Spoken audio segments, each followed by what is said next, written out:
Check, check.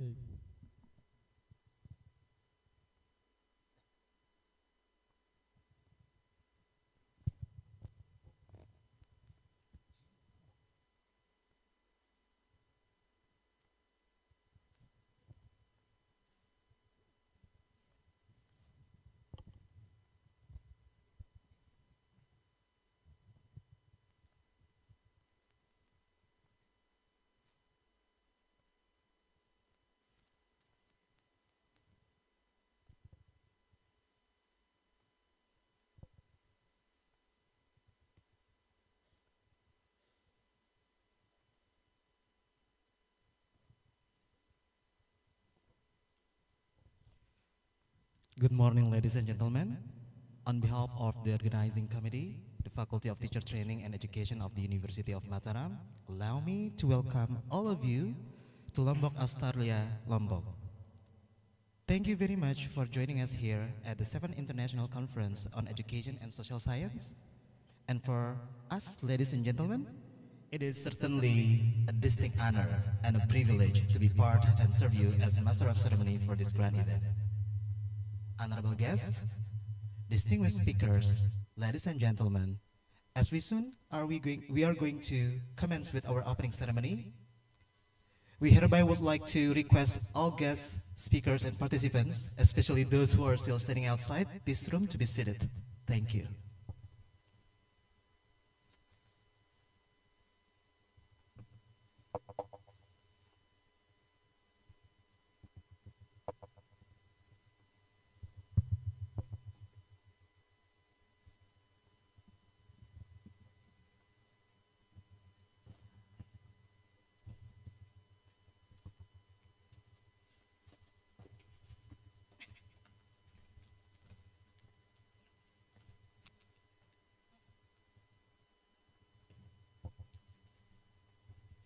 Bismillahirrahmanirrahim. Assalamualaikum warahmatullahi wabarakatuh.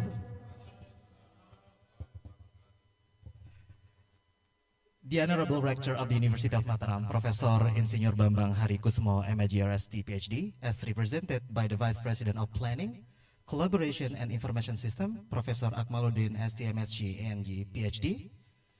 The distinguished Dean of Faculty of Teacher Training and Education of the University of Mataram, Dr. Andas Lalu Zulkifli, MSc, PhD. The distinguished keynote speakers, Dr. David Chang from College of Business, Murdoch University, Australia. Dr. Na Yang from Sangrao Normal University, People Republic of China. Donita Grisam, PhD from University of Central Florida, USA. And Professor Dr. Arifuddin, MPD from University of Mataram, Indonesia. The distinguished invited speakers, Nur Komaria Agustina, SPD MHUM, PhD from Curriculum and Instruction, Kent State University, Ohio, USA. Associate Professor Dr. Mazlina Binti Cek Mustafa from Faculty of Human Development, University Pendidikan Sultan Idris, Malaysia. Dr. Mimi Nahariah Azwani binti Muhammad from University Tun Hussein on Malaysia. Ratih Ayu Absari, MPD, MSc from University of California, Berkeley, USA. Professor Diswandi, SA, MSc, PhD, CRP from Faculty of Economy and Business, University of Mataram, Indonesia. Lalu Muhammad Hayanul Haq, SH, LLM, PhD from Faculty of Law, University of Mataram, Indonesia. And Iputu Indra Kusuma, SPD, MPD, PhD from Universitas Pendidikan Ganesha, Indonesia, as well as all eminent presenters and participants, ladies and gentlemen. A very good morning to you all and welcome to Lombok Astoria Lumbung Hall here in Mataram, Lombok, Indonesia. We are deeply honored to have you all here, to have your presence here today in the event of the 7th International Conference on Education and Social Sciences, Icess 2025. Thank you, Talia. In today's fast-changing world, education and social science play a vital role in helping societies adapt to rapid technological and cultural shifts. They guide us in finding balance between progress and human values, between global advancement and local wisdom. Sustainable development calls for learning that foster environmental awareness, social responsibility, and ethical leadership. Also, global competitiveness demands innovations, flexibility, and collaboration across borders. Meanwhile, local impact reminds us that lasting progress begins within the communities by empowering people, preserving culture, and addressing real-world challenges through meaningful education. Within this context, it is therefore crucial for professionals in social sciences and education to actively adapt their approaches. Designed to foster this spirit, Icess is now being held for the 7th year, continuing its commitment to fostering dialogue, collaboration, and innovation within the fields of social sciences and education. As always, this international conference is hosted by, oh, I'm so proud to say this, the Faculty of Teacher Training and Education of the University of Mataram, FKIP UNRAM. Only this year, the conference is organized in collaboration with our esteemed partner, University Tun Hussein on Malaysia. Give applause, please.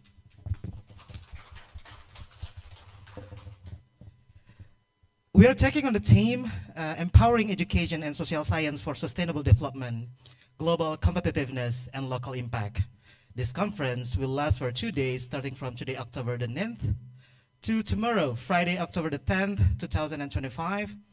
During these 2 days, we will have the honor to listen to the number of distinguished great speakers from at least 6 different countries: Australia, Indonesia, Malaysia, America, and China. May we have a huge round of applause for this event. Thank you. And now, ladies and gentlemen, as the start of the opening ceremony for the 7th Icess 2025, we would like to request you all to kindly rise for the national anthem of Indonesia and Mars FKIP, University of Mataram. May we all rise.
Thank you and kindly be seated.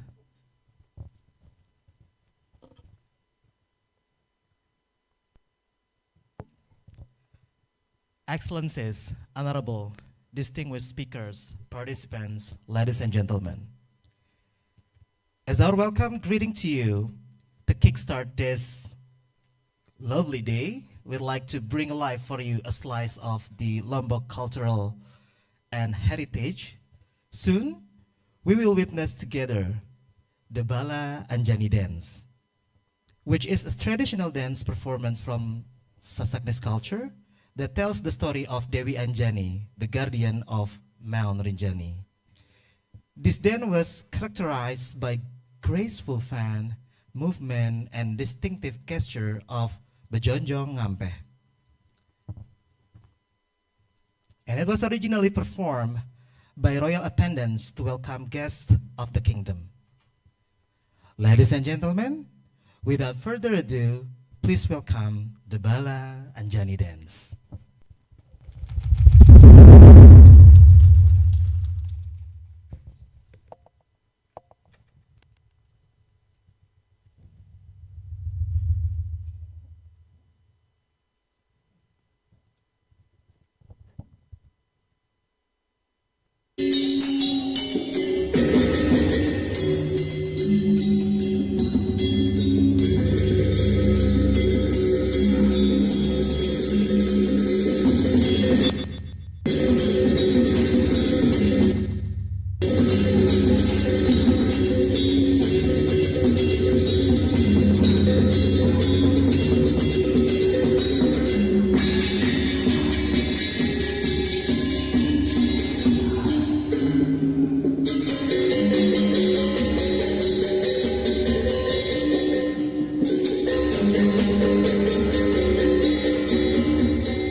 Well, ladies and gentlemen, distinguished guests, with that auspicious start, now we would like to request the chairperson of the 7th Icess 2025 to please give the welcoming report for this morning. Ladies and gentlemen, please welcome Bonista Zulanda Melanie, PhD.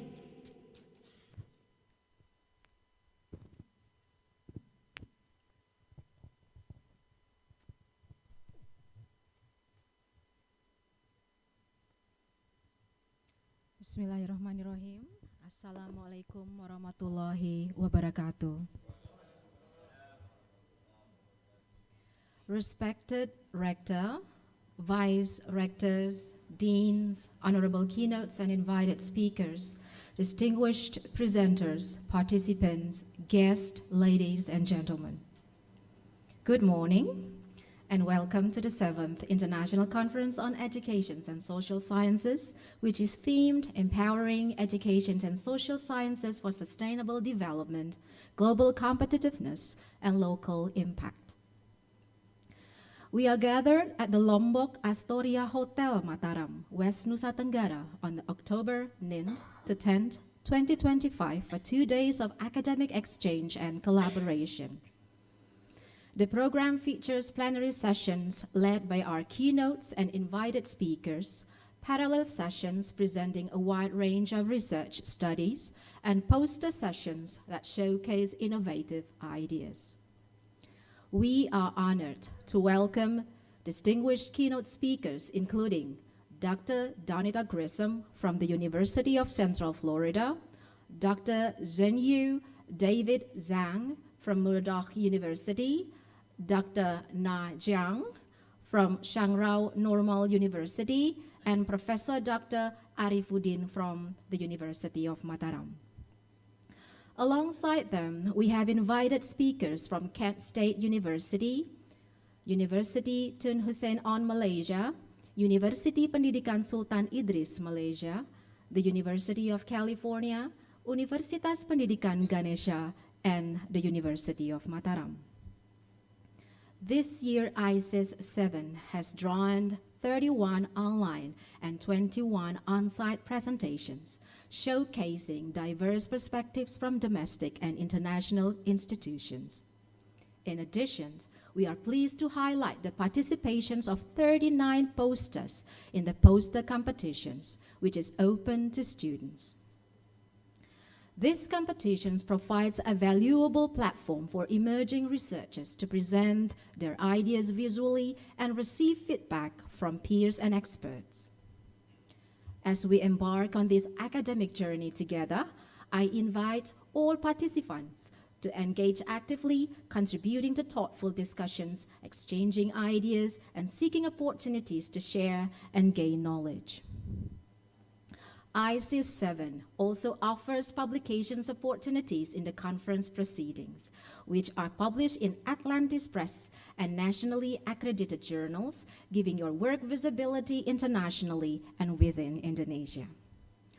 On behalf of the organizing committee, I extend our heartfelt gratitude to the rector, the vice rectors, the dean and vice deans of the faculties of Teachers Training and Education's University of Mataram for their supports. We also proudly acknowledge our co-host, University Tun Hussein on Malaysia, whose partnership has made this conference possible. May these 2 days be filled with meaningful dialogue, new insights, and lasting collaborations. Thank you all for being here in person and online. Let us make the 7th Icess a memorable and impactful event. Wassalamualaikum warahmatullahi wabarakatuh.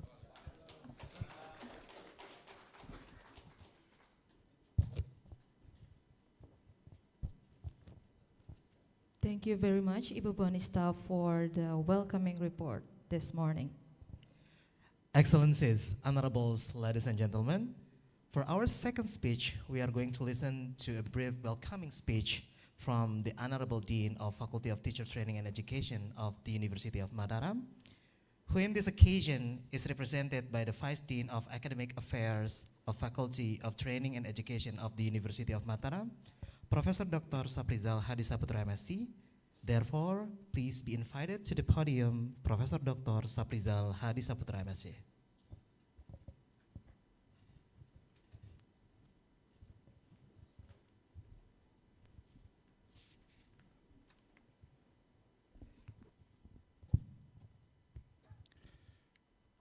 Bismillahirrahmanirrahim.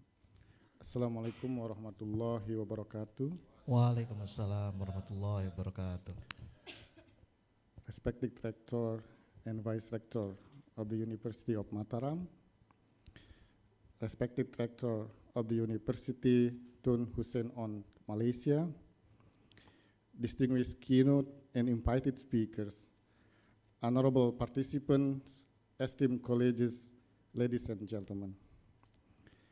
It is my privilege for me, on behalf of the Dean of the Faculty of Teacher Training and Education, University of Mataram, to welcome you to the 7th International Conference on Education and Social Sciences, Icess 7, which is held for 2 days at the Lombok Astoria Hotel. This conference highlights the faculty commitment to internationalizations and meaningful academic collaborations. Through the Icess, our faculty continue to build strong link with reputable institutions such as the University of Central Florida, University of California, Kent State University, Murdoch University, Sangrau Normal University, University Tun Hussein on Malaysia, and University Pendidikan Sultan Idris. These partnerships have enriched our research cultures, expanding staff and student mobility opportunities, and create platform for collaborative innovation in education and social sciences. Icess 7 also allow the Faculty of Teacher Training and Education to enhance the university global competitiveness by connecting local researchers and students with international network. Our faculty play a vital role in bridging academic research with practical impact on communities in alignment with the university vision of becoming a leading higher education institution with the global competitiveness. So I encourage all participants, especially our young researchers and students to take advantage of the opportunity for publications in the conference proceedings and reputable journal, and to use this event to develop partnership that extend beyond the conference.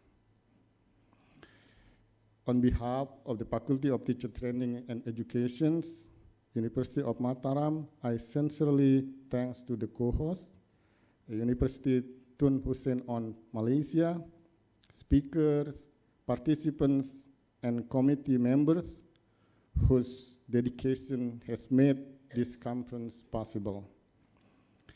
We believe the conversations and collaborations fostered here will help shape education and social sciences that are globally excellent yet deeply impactful for our communities.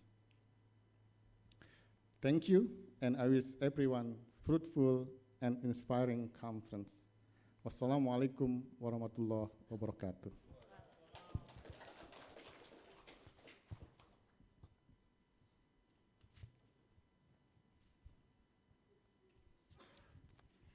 Thank you very much, Professor Dr. Saprizal, for the welcoming remarks. And now, distinguished guests, ladies and gentlemen, finally, we would like to request the honor from the Rector of the University of Mataram, as represented by the Vice Rector of Planning, Collaboration and Information System, Professor Akmaluddin, to kindly step on the podium and to welcome your welcoming reward. And afterwards, we would also like to request the Vice Rector to officially open the 7th Icess. Professor Kamaluddin, please. Okay, thank you.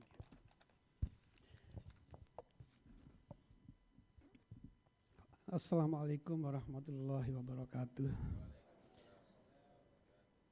The Honorable Rector of University Tun Hussein on Malaysia, distinguished keynote speakers, Donita Grison, PhD from University of Central Florida, USA, who is joining us online today, Dr. Najiang Sangrao Normal University from People's Republic of China.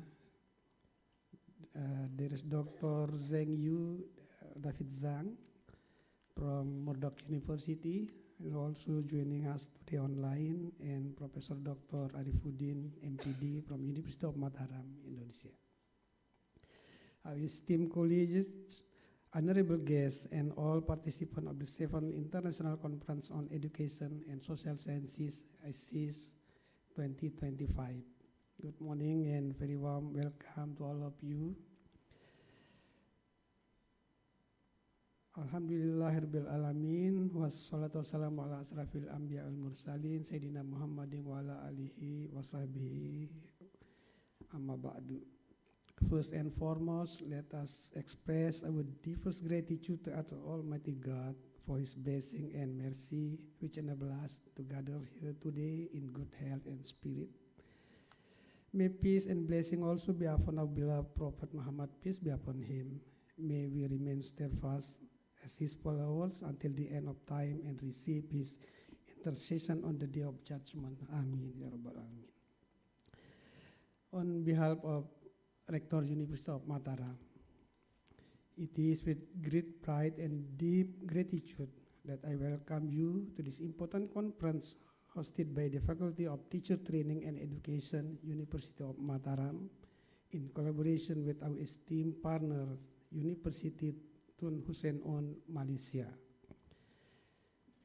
Icess 7 is an academic gathering and a strategic step that reflects University of Mataram vision to become an excellent and globally competitive university with tangible contribution to society. These visions align strongly with the Ministry of Higher Education, Science and Technology Campus Berdampak agenda, which emphasizes that universities must produce tangible and measurable impact for their communities, the region, and the nation. Through Icess 7, University of Mataram demonstrates this commitment by bringing together scholars and practitioners from various countries and institutions to discuss education and social sciences for sustainable development, global competitiveness, and local impact. This provides opportunities for emerging scholars and students to participate in academic competitions such as the poster competition, strengthening their research communication skills. Also, it encourages dissemination of knowledge beyond the event by supporting the publication of selected papers in reputable proceedings and journals. University of Mataram views conferences like Icess as catalysts, linking global academic network to local needs and ensuring that research and innovation address pressing societal issues such as sustainable development and education reform and equitable access to knowledge. I invite all participants to use this platform to forge new collaboration, explore innovative approaches, and share insight that will help shape educations and equitable access to knowledge.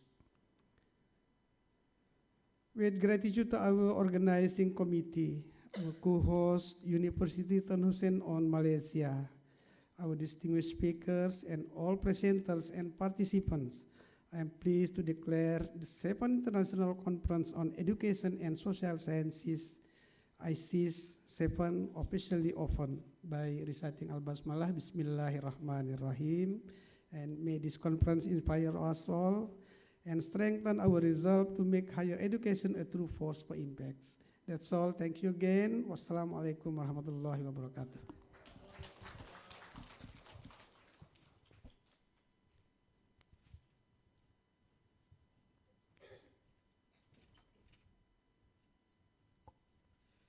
Thank you, Professor Akmaluddin, for the opening sessions. Excellencies, distinguished guests, speakers, ladies and gentlemen, as this conference has officially been opened, we will soon be ending the ceremony and commencing this program with plenary sessions. However, before we arrive at the final agenda for this opening ceremony, let us pray together to God for success of this conference and for these sessions. We would like to invite Dr. Saharuddin, SSMA, to kindly lead the prayer.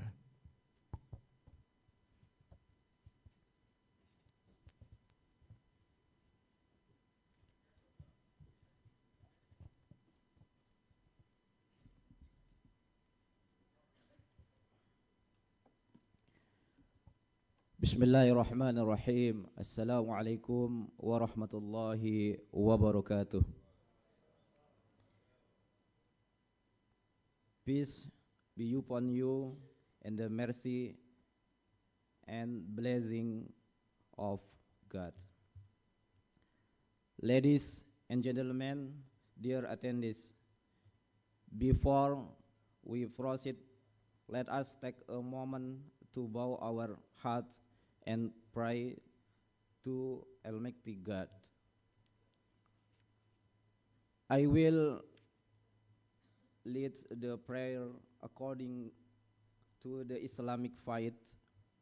For those of you from other faiths, please feel free to pray according to your own religion and belief. Let us begin. Hayya bina nabda. أعوذ بالله من الشيطان الرجيم بسم الله الرحمن الرحيم الحمد لله رب العالمين حمدا يوافي نعمه ويكافئ مزيده يا ربنا لك الحمد كما ينبغي لجلال وجهك الكريم وعظيم سلطانك اللهم صل وسلم وبارك على سيدنا ومولانا محمد اللهم اغفر لنا ذنوبنا ولوالدينا وارحمهم كما ربونا صغارا اللهم اجعل جمعنا هذا جمعا مباركا مرحوما وتفرقنا من بعد هذا تفرقا حسنا معصوما ربنا هب لنا حكما وألحقنا بالصالحين. Our Lord, bestow hukman, wisdom, sign and knowledge on us and include us among the righteous. واجعل لنا لسان صدق في الآخرين, and grant us an honorable mention in the later generation.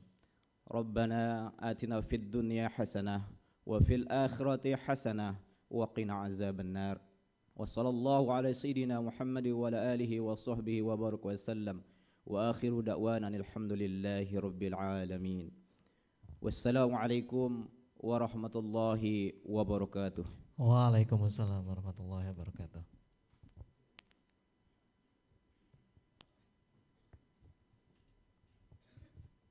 Thank you. Terima kasih Bapak Dr. Saharudin SSMA untuk doa yang telah dibacakan. Distinguished guests, ladies and gentlemen, finally closing this opening ceremony of the 7th Icess 2025, we would like to invite to the stage some of our keynote as well as invited speakers who have joined us in this very room. This is because now we would like to present you with our token of appreciation. Please be invited to the stage Dr. Na Jiang from Shangrao Normal University, Professor Dr. Arifuddin MPD from University of Mataram, as well as Professor Diswandi SA MSc PhD CRP from University of Mataram. And representing the University of Mataram as well as the organizing committee of the Icess 2025, we would like to invite the Vice Rector of Planning, Collaboration and Information System as well as the Vice Deans of Academic Affairs of the University of Mataram to kindly present the token of appreciation for our speakers.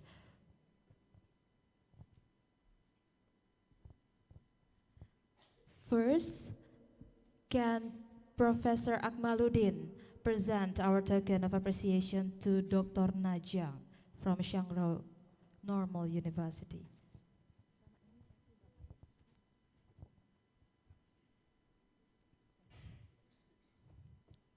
Okay, can we have a huge round of applause for Dr. Najia? Next, can we have Professor Akmaluddin still to present our token to Professor Arifuddin?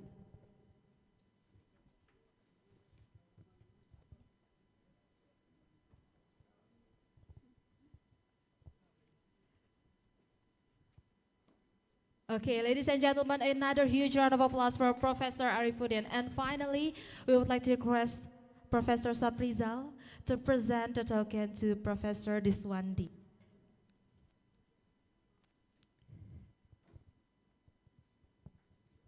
Okay, ladies and gentlemen, a huge round of applause. Maybe we have a group picture together first.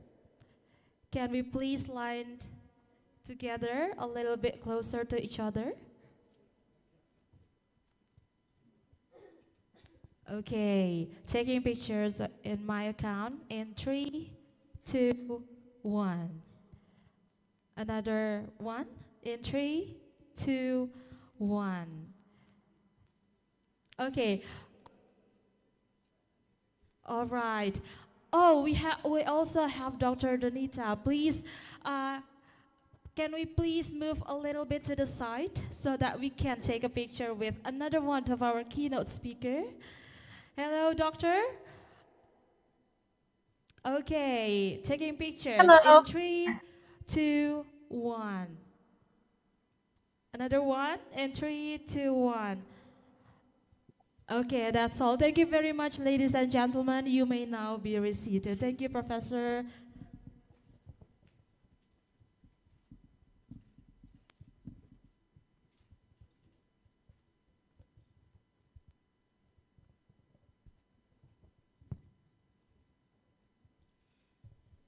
Distinguished Excellencies, honorable speakers, presenters, and participants, we have finally gone through all the preliminary agendas and we are now commencing to our main program. However, before we may proceed, allow us to briefly mention and remind you once again about our agenda today. Right after this opening ceremony, we are going to have 10 minutes coffee break. This agenda will then followed by a plenary session with two of our eminent keynote speakers at 9:40. Wait, Let me check. No, I think it's at 10. Yeah? And then we also going to have question and answer sessions at 30 minutes after that. The parallel session will be held at 1:30 p.m. after lunch break. And finally, at 4 p.m., we are going to have our poster presentation session. Well, distinguished guests, ladies and gentlemen, as scheduled, we are now going to have our break. This break will be last for 10 minutes from 9:30 to 9:40, in which we welcome you to step away for your seat and your monitor. For those who are joining us online and enjoy the delicacy provided, ladies and gentlemen, please enjoy your well-deserved break, and we'll see you in the next 10 minutes. Thank you. Thank you.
Distinguished guests, ladies and gentlemen, distinguished presenters, speakers, and participants, we would like to request your attention as we are soon going to proceed with our first plenary session.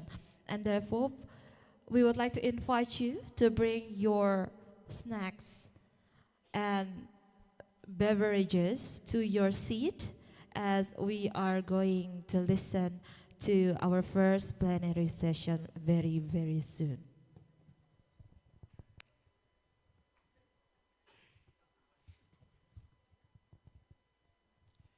And ladies and gentlemen, we are finally ready to commence with our plenary sessions for the day, which will then followed by discussion sessions.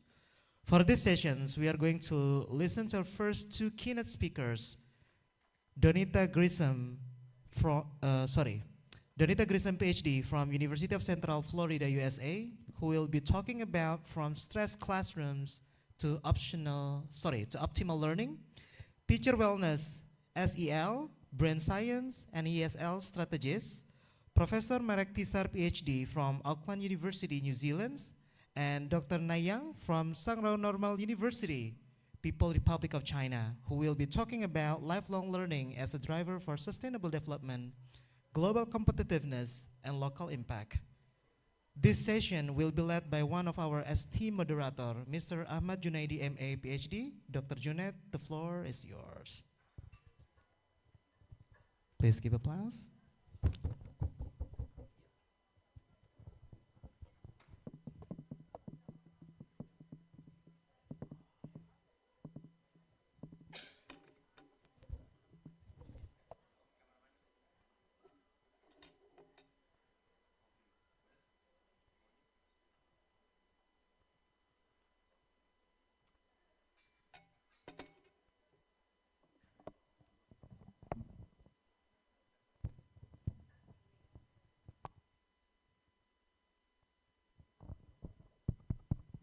Okay, Dr. Junaid, the floor is all yours. You may start your session now. Thank you. Thank you, Mr. Rosie and Miss Talia, our two wonderful masters of ceremonies. They bring the very graceful atmosphere to our room this morning.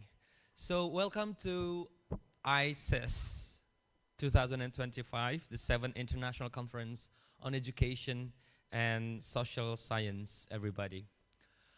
First, in the world of ChatGPT, I think pantun of Indonesia is a rarity.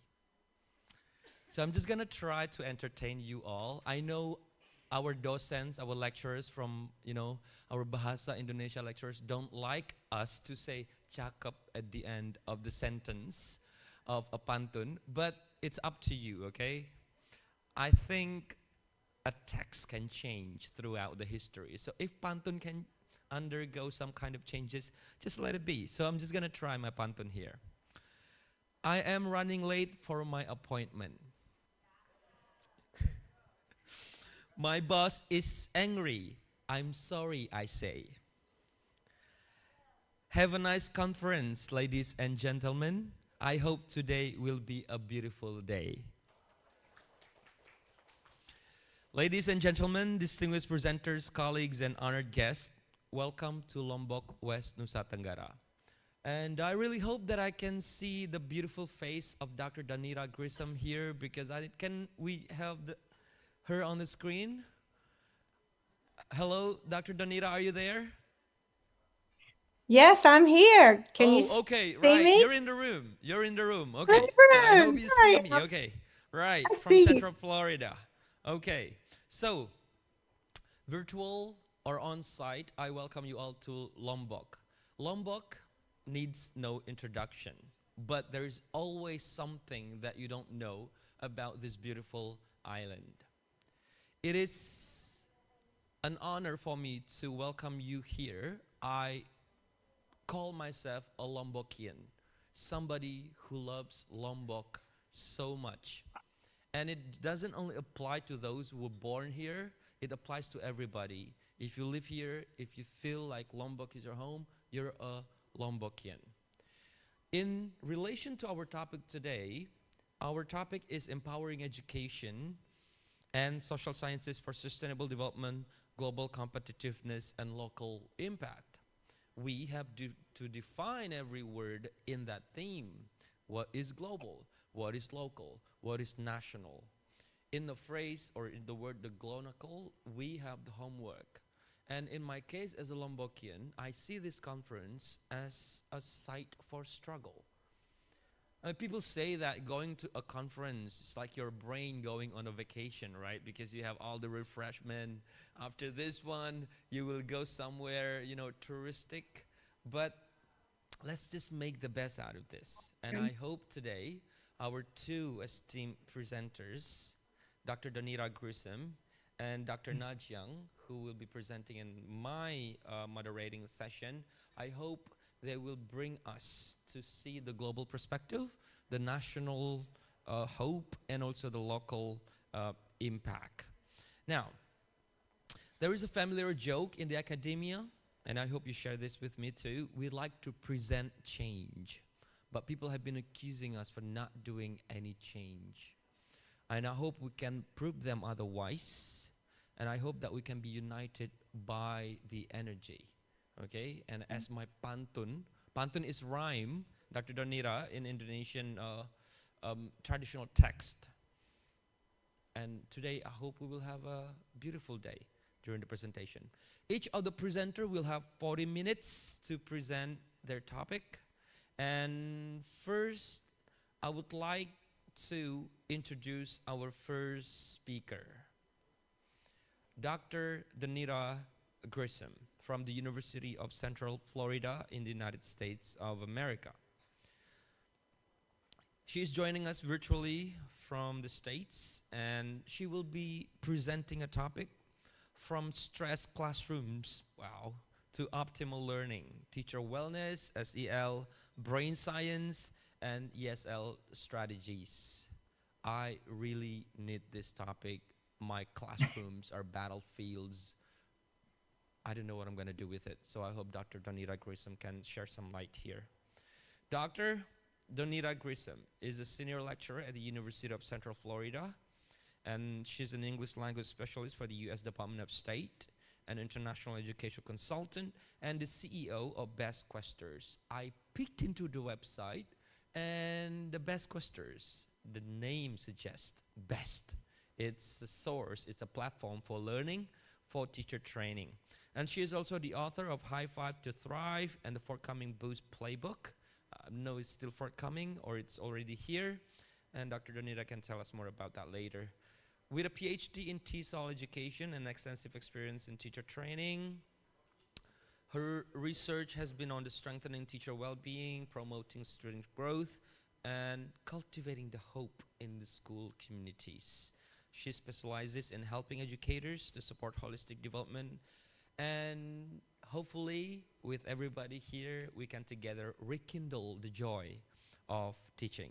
So it is a privilege to have her with us today. Everybody, please join me in welcoming Dr. Donira Grissom to present her topic. Please give her a big applause. Thank you so much. Can everyone hear me good? Yes, we can hear you. Okay, perfect. Well, it's my pleasure and my honor to be with you this evening. It's evening here. It's morning there. I think I'm 12 hours behind you maybe. Anyway, nevertheless, there's no time or distance now with Zoom. So isn't that wonderful? So I would love to be with you there. Maybe someday I can. So the next thing I want to do is I want to give a shout out to Dr. Bonista Milani. I had the privilege of being with her at her graduation. She was one of our EDD graduates with her doctoral degree, and she is working with you, and she invited me. She's been wanting me to come ever since her graduation. So thank you, Bonista. I'm going to give you kisses, and I'm so proud of you, the work you did at the University of Central Florida. And I'm extremely proud of all the work that you continue to do in Indonesia. So thank you again. So if you all see her there, give her a hug from me, okay? So whenever I was asked to speak, and I was, I looked at your title, and one word jumped out at me, and that word was sustainability. And I was thinking, what's the most important part to me about sustainability?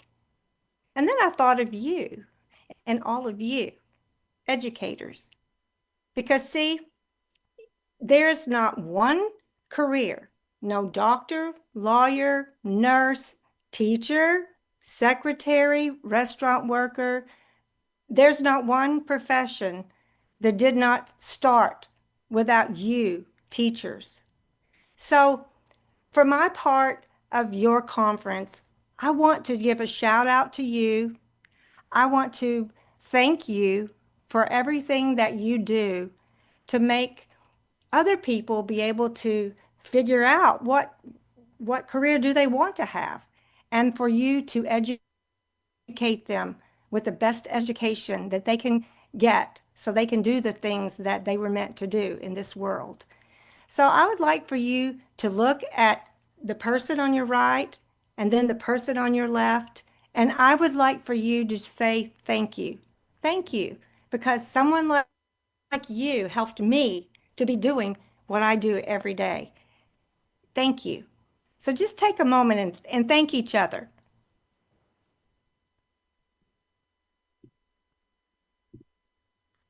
So now I'd like for you to look at my screen. Have you ever had a day like this? I know I have. I have had days that my students they just weren't with me. Maybe they were overwhelmed. They were acting out. Maybe they were tired. Maybe they were hungry. I don't know. I had so many papers to grade. I had to do early morning duty. Maybe I had to do lunch duty. I had a meeting after school. Just so many things. Lots of things to grade, planning for the next day. Does anybody have those days there? Well, I know I have. And in order for us to have that sustainability in classrooms, teachers have to take care of themselves. There's a lot of pressure on teachers all over the world. When I speak at different international conferences and when I train teachers around the world, when I train teachers in the United States, I'm hearing the same thing. They're tired, they're burnt out, they're stressed. And in the United States, we're losing a lot of teachers because of that. So even though that sounds sad and it sounds scary sometimes, there are things that we can do. I can't change any of the things I can't change your leaders. I can't change how much money that you make. I can't change all the duties you have at your school.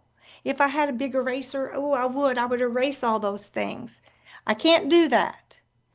But my two business partners at Best Questers and I, after we trained so many teachers, we had to take a step back. And we ask each other the questions. What do teachers need the most, in our opinion, right now, that will help them? That will help them to continue to sustain education and keep it going in the way that students need. And so for us, we decided that it was to focus on the well-being of teachers. How can we help teachers cope with the things that they can cope with in order for them to maintain joy in their daily lives?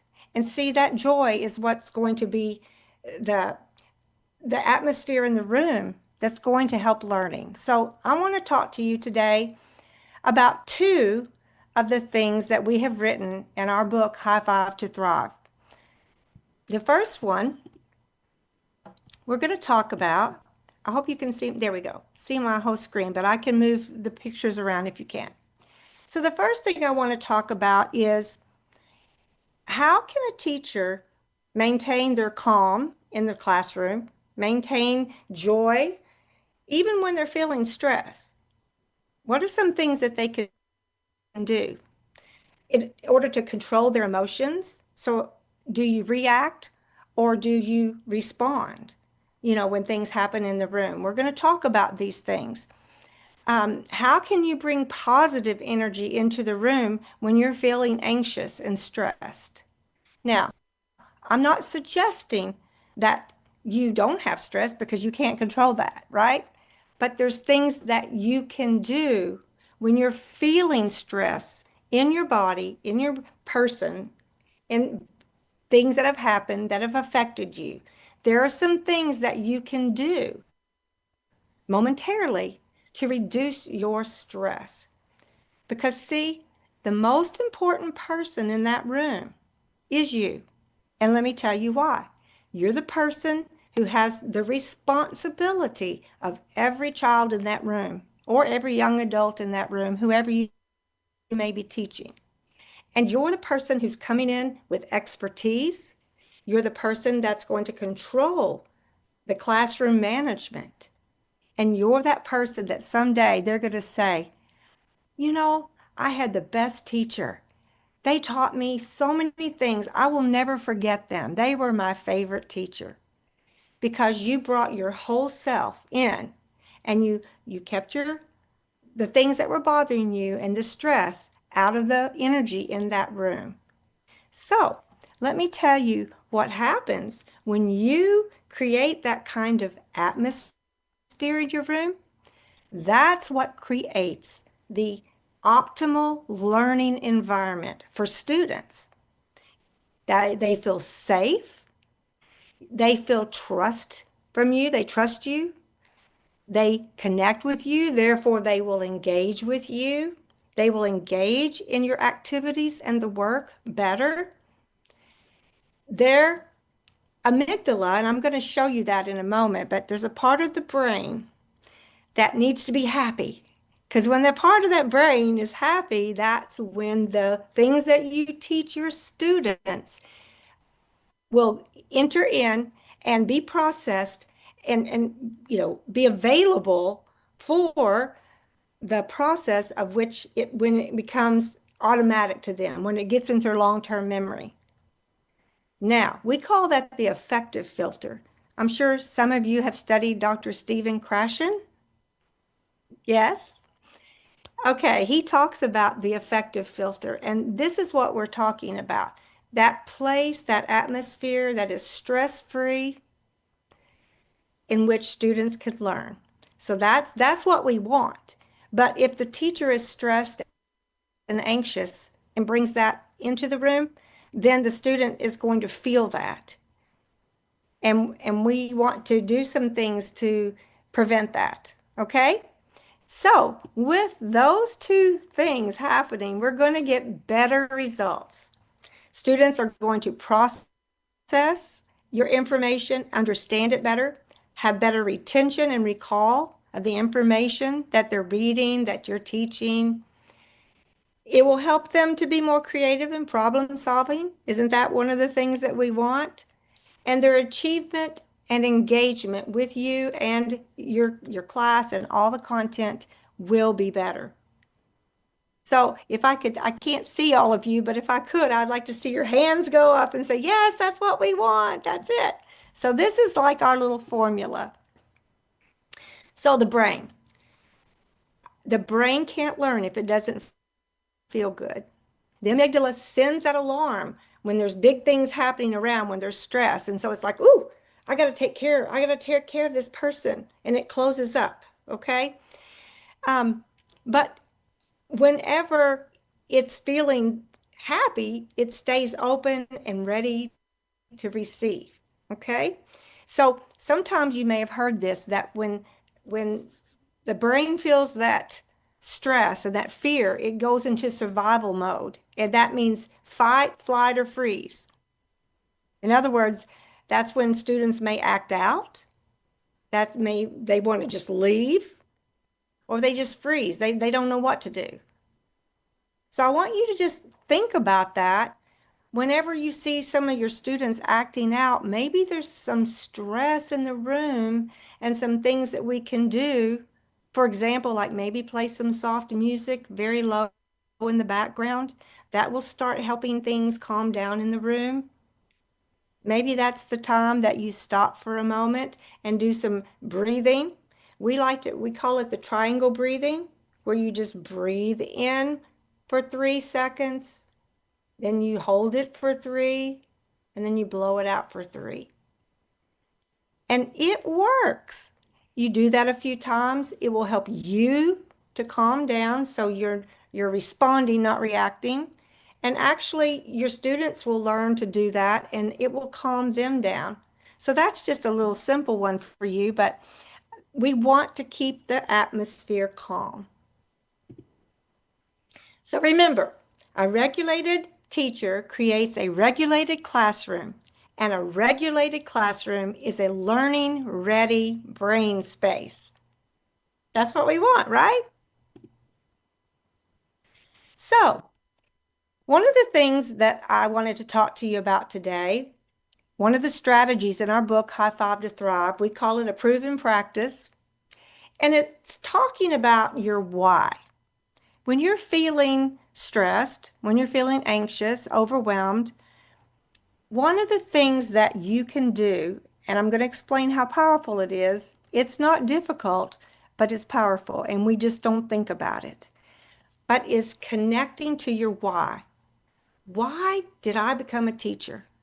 I want you all to close your eyes for a moment and just think about the first time you thought about being a teacher. For me, it was when I was a little girl, about 5 years old, and I would line up my little dolls, and I had a great big thick Webster's dictionary, and I would open that up, and it had grammar and had punctuation inside of it, and I would teach my little dolls. I had a black chalkboard. Have you all ever seen a black chalkboard with white chalk? Well, that's what I had as a little girl.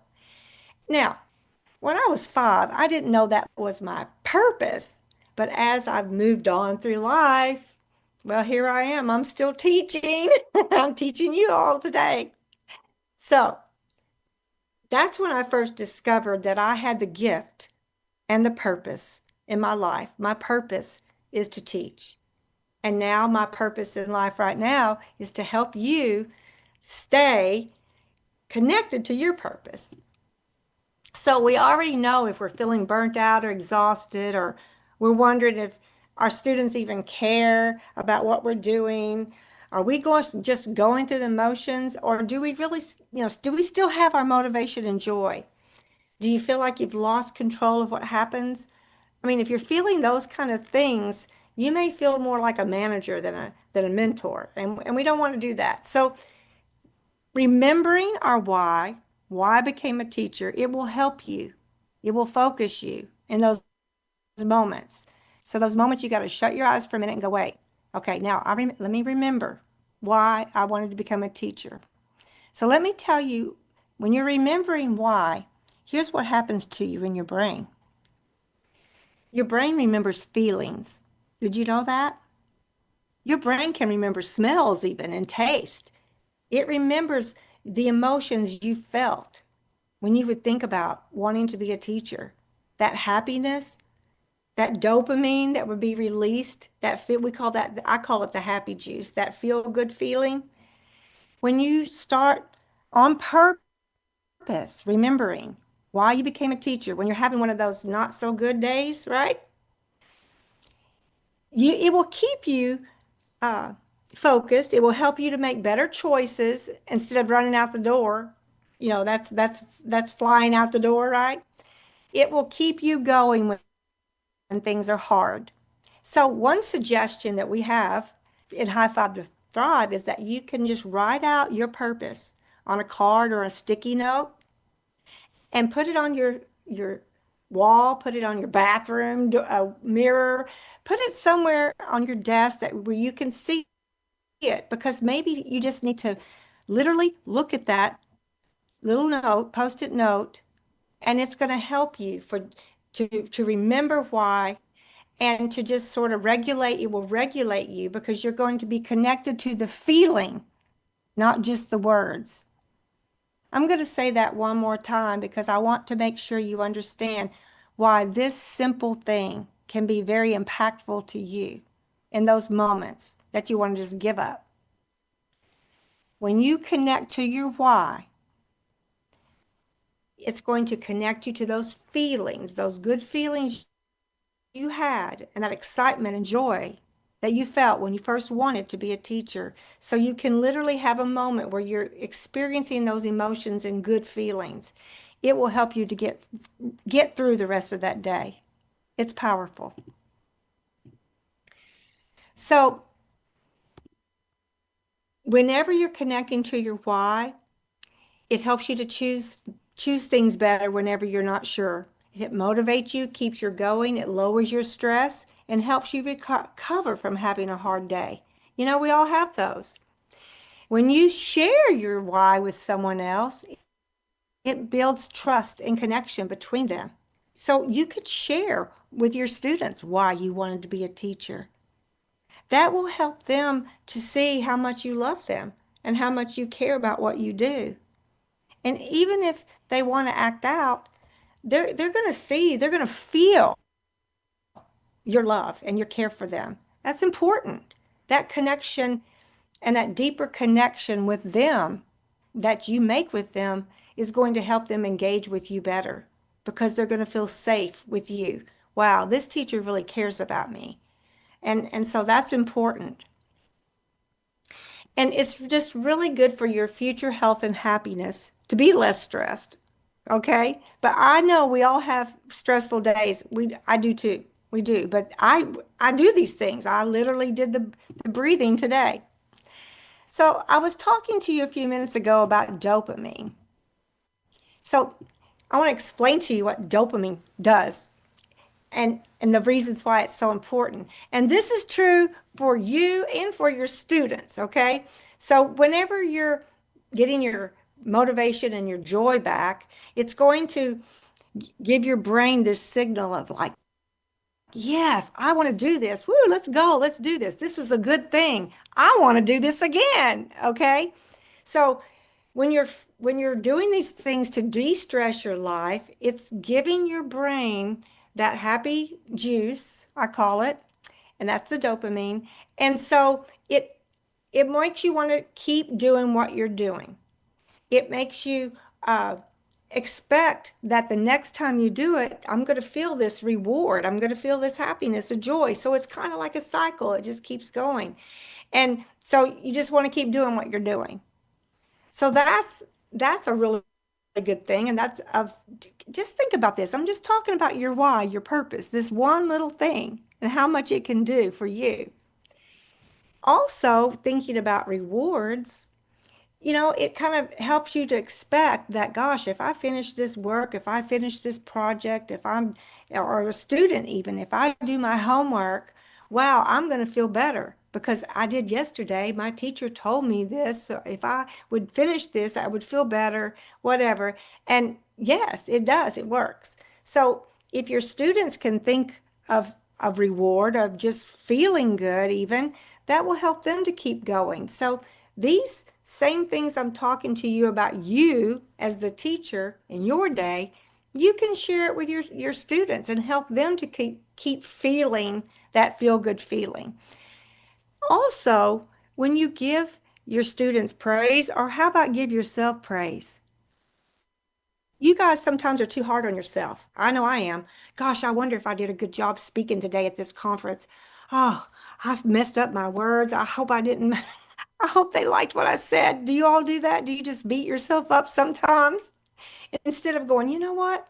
I really enjoyed what I talked about. This topic is really just, it's deep in my heart, and I want to share these things I've learned. See, that's a different way to look at that. We're going to talk more about those thoughts in a moment.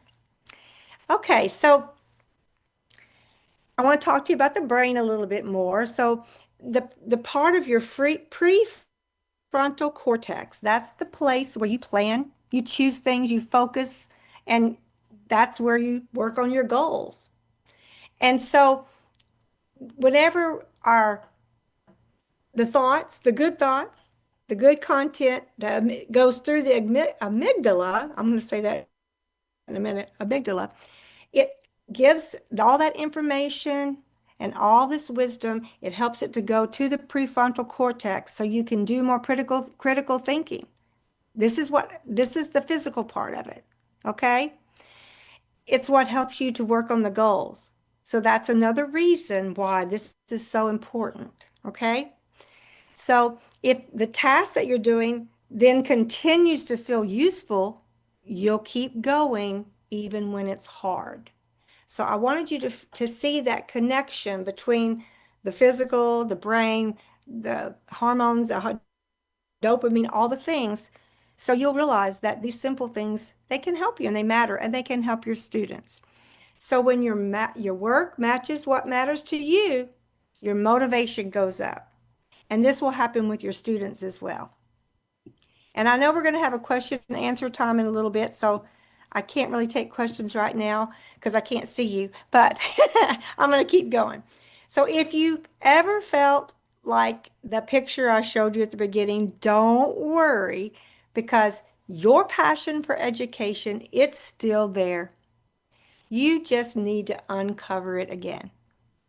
So when you connect and clarify your why and think about it a little bit, you'll create that vision that keeps you motivated even in the face of challenges. So now I'm going to sort of flow into the science of fun. And the reason I want to talk to you about this is because I don't know if you've ever noticed with your students, but do your students feel more motivated when they're doing pencil and paper activities versus if you're playing a practice or review game? There's nothing wrong with pencil and paper. We got to have all those things, right? But another thing that helps our students, and I'm talking on the lines of social emotional learning now, we want them to have fun. And if they're having fun, then they're going to have more positive emotions. That means they're going to have better attention and better recall. This is what we want from them. We want them to have curiosity, and then we want them to feel those rewards I was talking about because that gives them that dopamine, right? And so when they're having fun and all these things are happening, it improves their memory. Learning English, they need to have a lot of memory, right? When they have curiosity, it prepares the brain to learn. And when they're having fun, then their brain will just start getting new ideas. They'll be flexible in their thinking, and they'll have social skills are being developed as they're working with one another. Now, I had a teacher ask me this week, "You mean I have to entertain my children?" Well, I bet you can't guess what my answer was.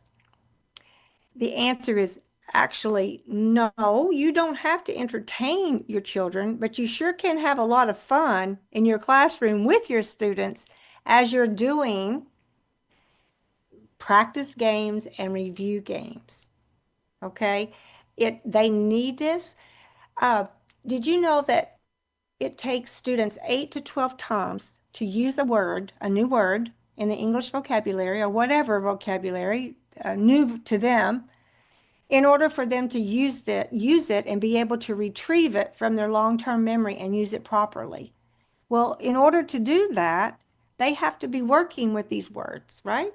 So if they're having fun, just think about how many more words that they're going to be able to recall and to use in the right way. So the reason I jumped from the purpose to having fun is I'm going to show you and talk to you some ways about how you can work with your students having fun and motivate them. So the first activity I want to talk about, it's an activity that when I work with people that are teaching English as a foreign language, like you are, the teachers tell me that their students sometimes aren't motivated to learn English because they don't see the purpose. They don't know why they're doing it. Do your students ever feel that way? So one activity that we can do, you could have your students write a short letter to their future self in English, not Russian, in English. It says Russian there, I'm sorry. Describing what they hope to be when they grow up. Then you can have your students research and make a list. How would English help them to reach that dream? So for example, let's just say that one of your students would like to be in the medical field, doctor, nurse, whatever. Well, when they do the research, one of the things they're going to find out is a lot of the research is in English. Okay, so English would be very important to them. In the sports world, a lot of the sports news is written in English. Okay, what about movies, music? I mean, there's lots of reasons, but it's really nice for them to share this with their friends, and together then, they can look, not only can they just write the letter, but they could be learning new vocabulary that they learn as they're researching the things that they want to do, the occupation they want to have. That's an opportunity for them to start learning new vocabulary. So you could just have a whole lesson centered around these things, different occupations. You maybe do that anyway, but how would English help them? So that's just one activity I wanted to throw in there. And I love this. I love word walls. I love to play games with word walls. I love to do sentence frames and word banks using word walls. I like to repurpose things, right? So I like to create what I call, your word wall, but why I learn English motivation wall. And so you could have your students do the same thing. Maybe it's they want to travel to countries that speak English, get a good job that requires English. Maybe they want to study abroad. So there's lots of other ideas of why they would want to learn English, but have it on the word wall, and you can use it for other activities in your games.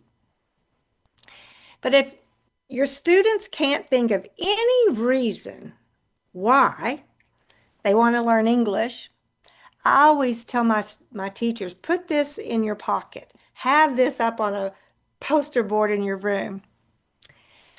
Who wouldn't want to get better school results, right? Your students want to make better grades?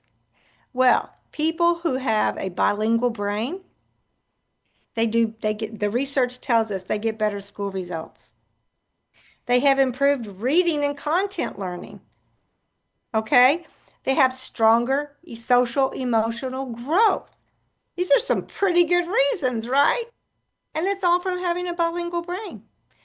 They have greater empathy towards people, better understanding and appreciation of people with other cultures. Because when you start studying a different language, study of culture comes into play, because a lot of the words are deeply, stoked in culture. And so it helps you when you learn more about cultures. And as I travel the world, I really have a strong appreciation, stronger than whenever I was not traveling, because I love learning about how different people think, how the things that's important to them about any topic. So it's just, you grow when you learn about other cultures. And obviously, we said before, having a bilingual brain, it helps enhance some life and career choices. And I really love this one since I'm getting older. It slows the onset of dementia. That's a really strong finding in our medical research. So those are some really great benefits of having a bilingual brain. So if your students say, I still don't have any reason, well, maybe you could share some of these benefits of having a bilingual brain. So we're going to have a little activity, but I'm just going to show it to you because obviously I can't do it with you, but I have this Google Drive here. I'm going to have to do this a minute. And so it's called the Why I Learn English game. And I will be happy to share my PowerPoint with you all so you can get all of this. I'll send it to Benista, Dr. Milani. But so myfreebingocards.com. I don't know if you've ever heard of this, but this is a really fun game. And actually, it does allow you to play virtually, but you don't have to do it virtually. So what I did, I went to myfreebingo.com and you just, first I went to ChatGPT, okay? I started there and I asked for reasons why students from other countries would want to learn English, right? And I put it in ChatGPT, it gave me all these reasons. Then I copied it and pasted it right into myfreebingocards.com. And I got all of these reasons, and then I chose what kind of style I wanted, and it gave me 30 bingo cards.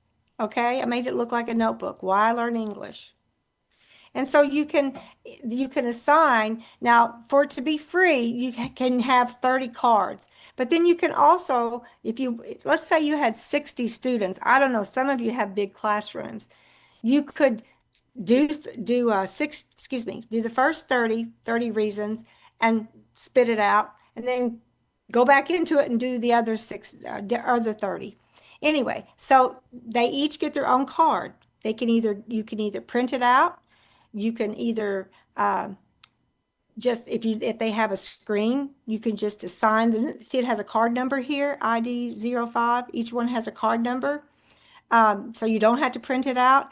And then you start playing bingo. You just start naming these out. I want to study in another country. And if they have that on their card, they get to put an X, right? I want to understand the world better. I love movies in English, whatever the case may be. So this is going to be a fun activity for them. And I hope that you will try this. You can do this with any topic. And also you can use ChatGPT. And by the way, I call my ChatGPT, my bot, I call her Chatty Cathy, because that was the first doll I ever had. And it was one of my dolls that I taught when I was 5 years old. And she was the first doll you could pull the string on the back of her neck and she would talk to you. Anyway, I thought that was kind of cute. Okay, so back to my slides here.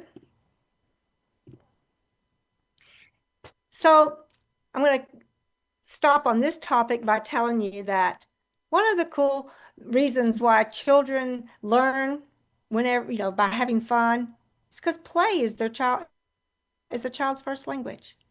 They learn by playing, and the play helps the brain learn. So when tasks are fun and active and involve others, it's going to help them have lasting learning. Okay? So the next proven practice from our book, High Five to Thrive, we call it flipping the script. Now I'm going to talk to you about this from the angle of you being the teacher and things that you can teach your student, the same thing. So what does flipping the script mean? Well, flipping the script means if you're having a thought, and I call it a hope hacking thought, that's limiting you, that inner critic that says, oh, I'm just not good enough, or I don't know that I'm ever going to be able to do this. Everybody always told me I wasn't very smart, or whatever the case may be. You have those thoughts. You can't prevent those thoughts from happening, okay? First, let me just tell you, there's nothing wrong with you if you're having those thoughts. Everybody has those thoughts. But flipping the script in your head means changing that thought into a thought that will help you to be more motivated and more encouraged and to keep you going. Because see, when you don't flip the script, what can happen is if that inner critic gets his way, you become powerless. You become hopeless. You just become stagnant because it brings fear. It can give us that stress. And remember, we don't want that stress, right? So in hope theory, which is what I study quite a bit and talk about a lot, we want to have a hopeful thought. So the way we do this, we first have to notice. We have to notice what thoughts are bombarding us. And then we have to, because sometimes we don't even notice it, right? So we have to notice it, and then we have to flip it. We have to think of a thought that would be motivating and encouraging. So let's just talk about losing weight, because I mean, a lot of people have experienced that. And that inner critic will tell you, you're never going to lose those 10 pounds. You know, you love to eat donuts. You're not going to stop eating donuts. You know, you don't like to exercise. That's hope hacking, right? I'm sorry, We Dr. want Bonita. that. Can I Oh, interrupt you a little bit? yes. Yes. Okay. So you have 5 to 10 minutes to wrap up this presentation Oh, because okay. we want to have Okay. more for the discussion. Yes, and I'm almost, Thank you. this And is my last point. if possible, can you please turn your video on so we can see you, You with can't your. see me? Yes, I'm it's sorry. all. Yes, if you turn your video on, our tech guy can arrange so that you can be seen on the big screen. Okay, okay, Okay. I didn't know that would happen. I am so sorry. It won't, no, there, I'm Right. sorry. I thought you all were seeing me the whole No time. I'm worries. so sorry. Okay, are we ready to keep going then? Okay. Okay, so the whole packing thought, you're never going to do this. You like donuts, right? But flip the script says, yes, I like donuts, but I can do this because I want to be healthy. I want to feel better. And so I'm going to take this. I'm going to work on maybe the first 3 pounds, not all of them. That's just a little example, right? So when we flip the script, I've given you some examples of some whole packing thoughts and how to flip them. This is just too hard. It's too complicated. But we can turn that into, you know what, I'm going to tackle this from a different angle. Because even if we're trying to lose weight, we may have a day we want to eat a piece of cake. And we can't get onto ourselves too much, right? Let's just say, okay, I had a birthday, I eat the cake, and so tomorrow I'll just eat more chicken because see, that's what I eat. I eat a lot of chicken. And maybe I'll just drink more water. Okay? So there's a lot of things that your students might even say to themselves about learning English. But see, whenever they may say, "Oh, I don't want to learn English. I don't have a reason to. This is too hard. My brain doesn't work that way." But if you get their attention and show them the benefits of having a bilingual brain, you could suggest to them that they flip that script and say, you know what? I do want to be a doctor someday, so I'm gonna work harder at this. I'm not gonna have a bad attitude about this. And here's the thing. Just because we decide to do this, flip the script thing, because it's always a choice, remember, it's not an overnight thing. The research tells us it can take 62 days to develop a new habit. And that's when we're really working at it. So that's why it's important to notice those thoughts, flip them, write it out so you can have it around. And when you have that thought, you immediately speak out the new thought. And in time, that negative thought will not be the first automatic response. Your new one will be. So that's something to be hopeful for. We have to work on our thinking, our thoughts. So I want to tell you a different way that you can use this with your students, and then I'll close on that. Let's say you're studying a story and you're analyzing the character, right? And you need to just suggest to your students, what do you think your character was thinking? Or maybe even in the story, the character talks about his thinking. And you can help them to notice those thoughts. Were those thoughts hope hacking or hopeful? And if they were hope hacking, you could have your students talk about, well, what hopeful thought could they have replaced that hope hacking thought with? And in doing so, you could then say, I wonder how that character might have acted differently if he would have worked on having hopeful thoughts. And in this way, you're not always talking about the students, but you're helping the students start to think in this way, which is developing their hopeful thinking. Okay? So that's just another little strategy that you can do. So by fostering hopeful mindsets, we empower students to believe in their capabilities, my picture everywhere, and persevere through obstacles. So we want to do that. So I'm going to stop there. And I know it's question answer time. I want to thank you all for paying attention. And I'm sorry you couldn't see me. I didn't know that you couldn't see me. So I'm here to answer any questions that you have. And thank you for giving me this time. Yeah. My moderator to help me. Yes. Thank you. Thank you very much, Dr. Danita. Can we give a big round of applause for Dr. Danita? And Oh, I have one welcome to some members of the conference today. Dr. Danita, during your entire presentation, I can't help but think the moment that I decided that I want to be a teacher. It was in high school. It was in high school. I was just this teenager. I wrote in my yearbook that I wanted to be a teacher. And I didn't really know why. And I still don't. It's very wispy and nebulous of the reasoning of why becoming a teacher. And I think it applies to many of us here, teachers. Like, we can't really wrap our head around the why it came to us in the first place. Was it really egoistical in a way that we do it for ourselves? Or was it because it's altruistic, because we want to do something for others? Well, maybe it's the combination of the two. Now, my question here is, to start with the discussion, because we have 30 minutes for the discussion, or 20. Okay. What is your why, if it's possible? Share it to us, the very first why. In a way that it combines that something that you want to do for others and you want to do for yourself. Thank you. Yeah. Yes. Take it away. So that is easy for me. My why is because I love people and I am a nurturer at heart. I'm an encourager and a motivator. It's the gifts I feel that God gave me. And so that's the way I think.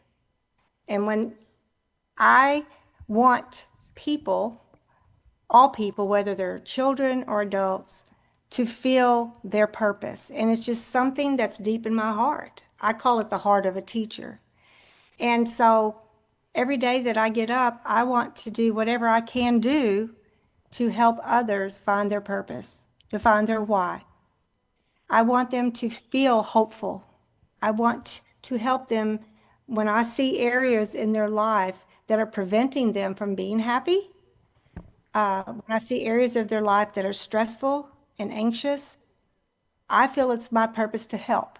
And what I'm finding out is it's not always really difficult things. It's easy things. We just don't remember to do them, or maybe we don't know to do them. And so that's why we wrote High Five to Thrive, is because we were out training teachers, and we would have teachers telling us, we are so stressed out, please, we can't be responsible for another strategy. And we realized that they needed to have, that strategy needed to be how to help them. And that's why we wrote that book. But also, teachers are responsible now, or they are in the United States, for helping our students with their social and emotional growth. And how do we do that at the same time that we're trying to teach content? And that's why today I wanted to share this couple. I only had 30 minutes. I have so many other ways I want to help to teach you all that. But, you know, with just looking at stories, you can talk about the thoughts and flipping the script for your students, which will help them to learn and which will eventually help them to learn their purpose. So that's it. Thank you, Dr. Danita. I believe that an individual, half of me is now at this present moment is you, because you give me the words of the why. So thank you for that. And now You're it's welcome. time for the members of the forum here to ask questions and express opinions. And we would be very happy if you want to share, the best practice in your classroom, anything that can, be a part of each other here. Like half of me will be your words.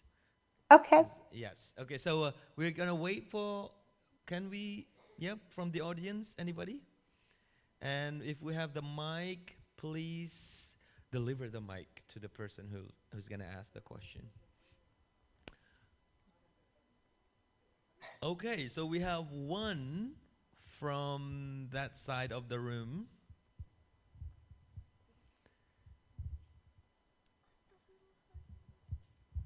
Okay. Yes. Introduce yourself a little bit and ask the question.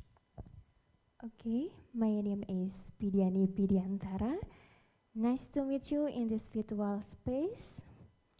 I have one question for you. We cannot control our environment. If something is putting us in bad mood, how you specifically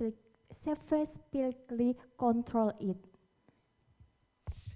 Okay, so yeah, let me we're see gonna if I understand. Yes. Let me see if I understand your question. So if something that's happening in your environment you cannot control, Yes. Right. Teachers can How- have bad moods. Yeah. how can the teacher help? Is that your question? Yes, Yes. apart from a keep Okay. focus, choice, and give us. Okay. So that happens every day, right? Sometimes we have an expression in the United States that says back up and punt. It's related to football. Anyway, what that means is sometimes we have to stop, take a deep breath, and we have to do something else. That something else has to be done peacefully and calmly and not fretfully. So that's what I was talking at first about, how to do the breathing a little bit, because it helps you to calm down so you can think clearer. Because when you're breathing, during those breaths, you're getting oxygen in your brain, and it helps you to think clearer. It's a simple thing, but it works. So then you'll know how to respond to that situation that you're not being able to control. So for example, maybe there's a child and they get sick in your room. So you don't want to just respond and get everybody all excited and, stressed out. So just take literally like 10 seconds and do a breathing thing. And then you can tell your other students to move over on this side of the room, turn around, get your book, and let's be quiet. And then you can whatever you got to do to help the child that's sick. Or, you can just think it through. I'm just thinking off the top of my head. But that's something you couldn't control. But in your calmness, you're making choices that are going to control the environment of the whole room without it being completely chaotic. Does that make sense? Yes, ma'am, thank you. You're Take a you're breath. welcome. Yes. And it takes practice, okay? I mean, we don't know how we're going to respond for every situation, but I do know that science tells us when we're calm, we make better choices. So I hope that helps you today. Thank you. Thank you very much for your Welcome. information. Right. When you're not calm in the classroom, I think what we're gonna do next is, I don't know, after stressful days in the classroom, let's have a conference. So There you go. right, just okay. Right now, of course, with the refreshment here, I think we are getting a little calmer. Okay, next question. All right. Okay, we still have. Okay, from that side of the room again. Okay. Yep, the mic. Do you see everybody here, doctor? No, I don't, because I'm sharing my screen with my books and okay, the. right, yeah. Oh, Okay. now I can. Now I can. Thank Okay, you, sir. yes, okay, Thank you. yeah. We're Now I looking can. at you, yeah. Like 2,000 people here. Okay, right. Another. Come on. Okay, somebody, please. Okay, good. I don't know. It's still morning here in Lombok, so I'm going to say good morning, Dr. Donita. I think it was good evening in your side of the world, so good evening.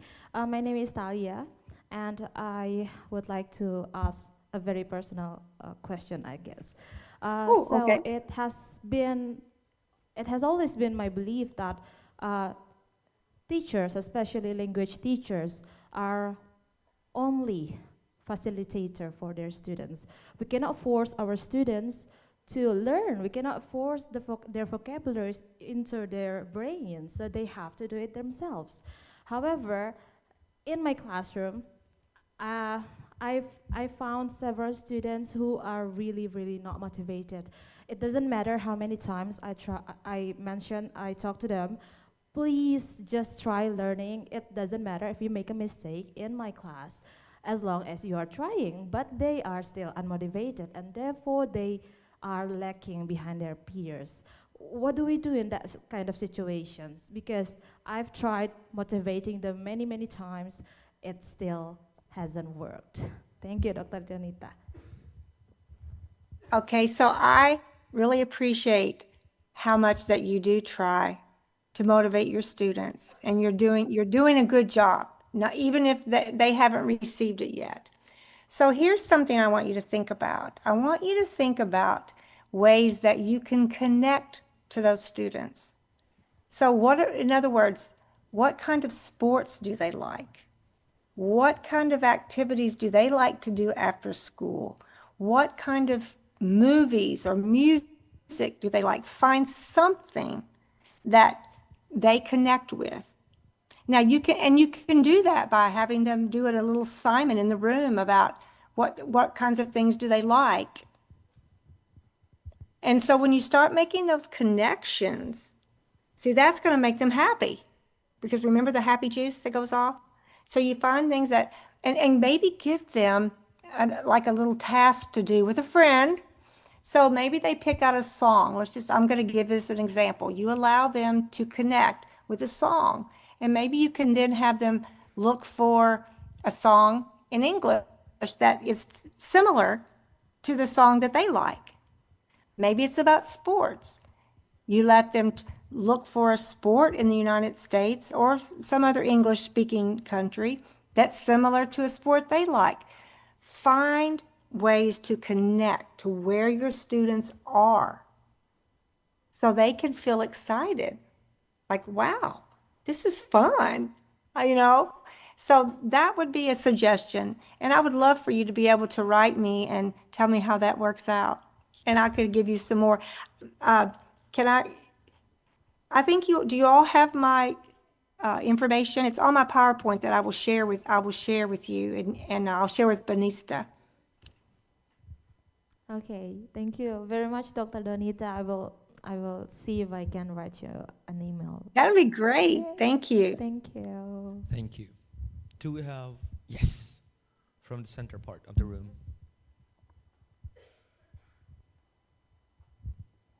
Right. Please Thank you introduce very yourself much. a little, yeah. I try Thank to you very practice my English. Yeah, my name is Sri Wahyuni. I am from Mataram University. And then I would like to ask you something about the theory that you give us this morning, Dr. Bonita. I train civil servant at my work daily basis. Does this theory also apply to adult learning? Okay. So the theory that I mentioned was hope theory. Yes. And hope theory, I didn't tell you all about hope theory because I only had 30 minutes and I've spent years studying. But let me tell you about hope theory, and it makes me happy to do so. Hope theory has 3 components. It has one component, a goal or a problem. Is there anybody in that room that does not have a problem? Anybody? No, because everybody does, right? So the first component, a goal or a problem. Second component is the pathway. How am I going to solve this problem? How am I going to meet this goal, right? So there's critical thinking happening, correct? The third component is the agency component. It's the energy. It's those thoughts I was talking to you about, the hopeful or the hope hacking.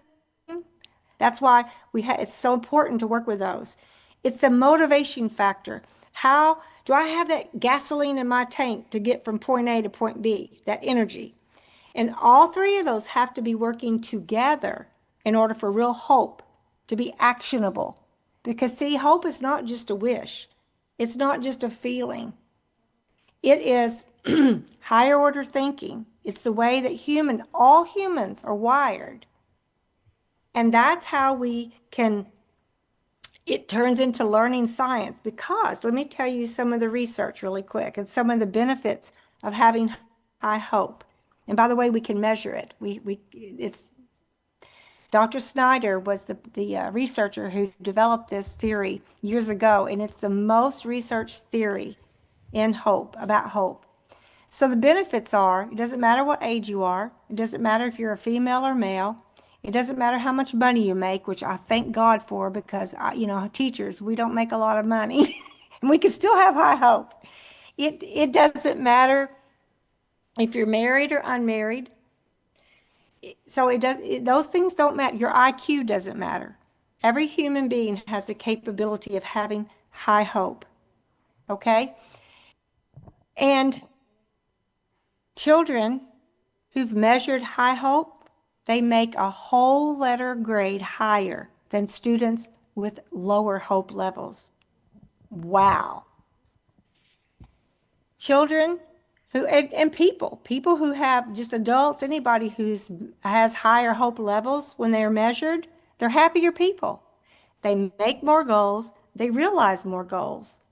Okay? They have better social relationships. Okay? So, and there's many, many more benefits. They're in my book, High Five to Thrive. I had the QR code, but up there, I'll put it up again. It's available on Barnes & Noble in an ebook. And then we have another book called The Boost Playbook. It's coming out in 2 weeks. And it is more of the strategies to use in an English language learning classroom. So I'll put that up there too. It's available on Amazon in an ebook right now.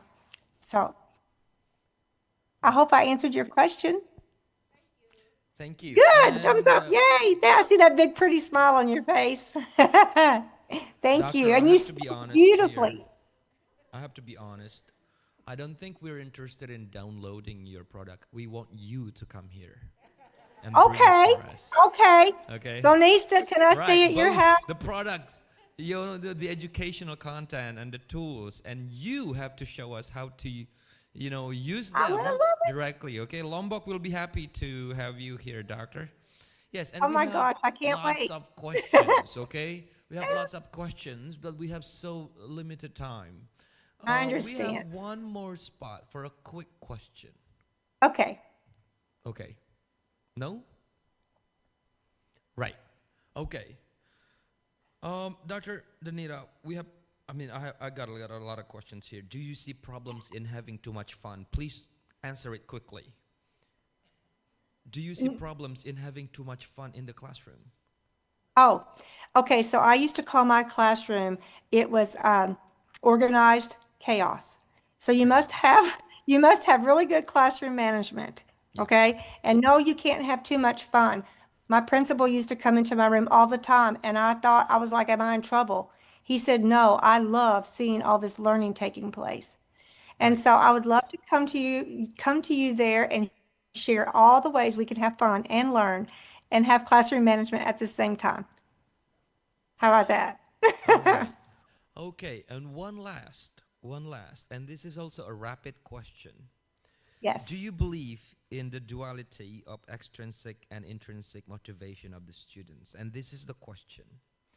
Does a fun learning create motivation, or is it possible that the fun learning can only be manifested only when the students are motivated enough? So the motivation has to be there in the first place. It is not created by the fun learning. It should be there. So do you see this dialectical relationship between motivation and the fun learning as a strategy? How do you see it? Okay, so I think it can be.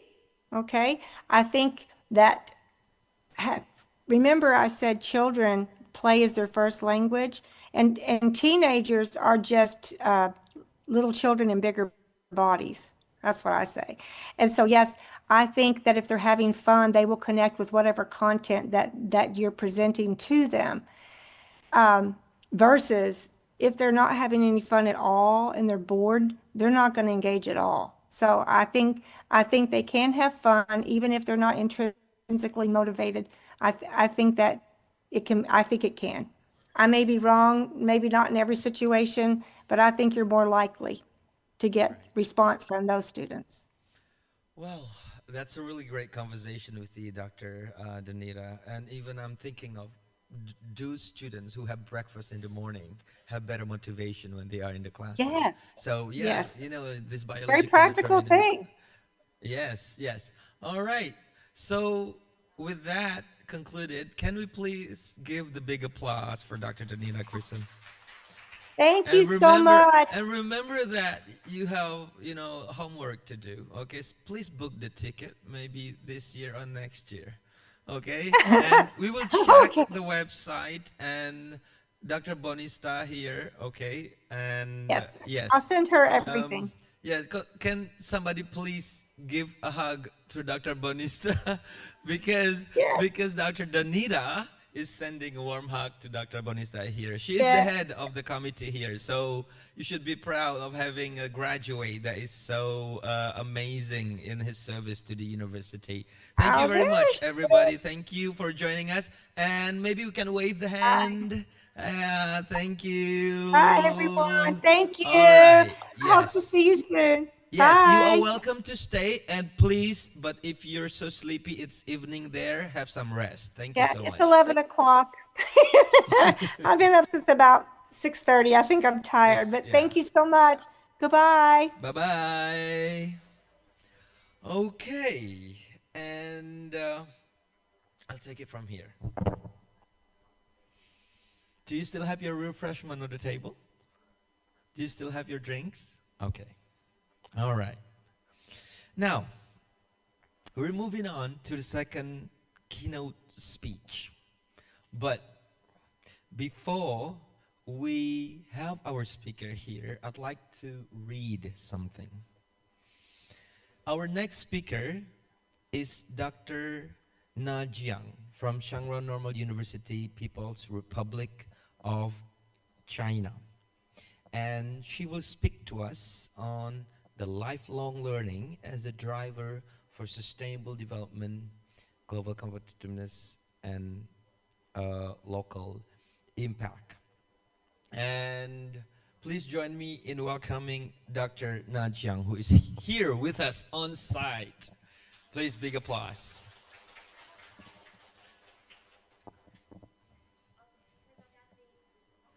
Okay, so I will just take you to your seat here. Okay. Do you want to sit over there? Okay, right, yeah, which says, okay. You've been with us for a long time now, for a few months, and yeah.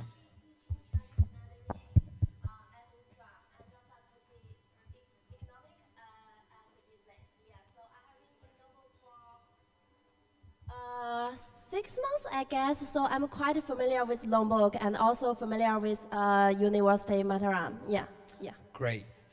And more amazing than her involvement with the university is her list of long writings. I was a little bit stressed in looking at your writings because I envy what you have written. Oh no, actually, you are good at talking. It's better than me. Yes. So she has an impressive repertoire of research spanning from educational leadership, policy, environmental science education, community-based learning systems. And her recent publications include utilizing simulation-based gamified quizzes for environmental science in disaster-affected schools, principal instructional leadership and teacher self-efficacy in 2025. That's very fresh. Comparative studies on principal selections and appointment mechanism in China and abroad. If you're interested in looking at, you know, the benchmarking of the principals, school principals education, You can refer to that writing. And research on principal development, formal, informal learning, and educational policy across regions. And her work, I believe, bridges the empirical research with the practical innovation, something that is very close to our theme for this conference. And with great pleasure, without further ado, I invite Dr. Najiang to begin the keynote speech. You have 40 minutes, and we will have the timer. Please do not get mad to our timer if he keeps showing you the card. And we will later have 20 minutes for questions and answers. We will conclude before 12 for our long-awaited lunch. So join me in welcoming Dr. Najiang to the main stage of the plenary speech. Big applause, everybody. Thank you very much. Salam alaikum. Alhamdulillah. Yeah. And it's my pleasure to be here.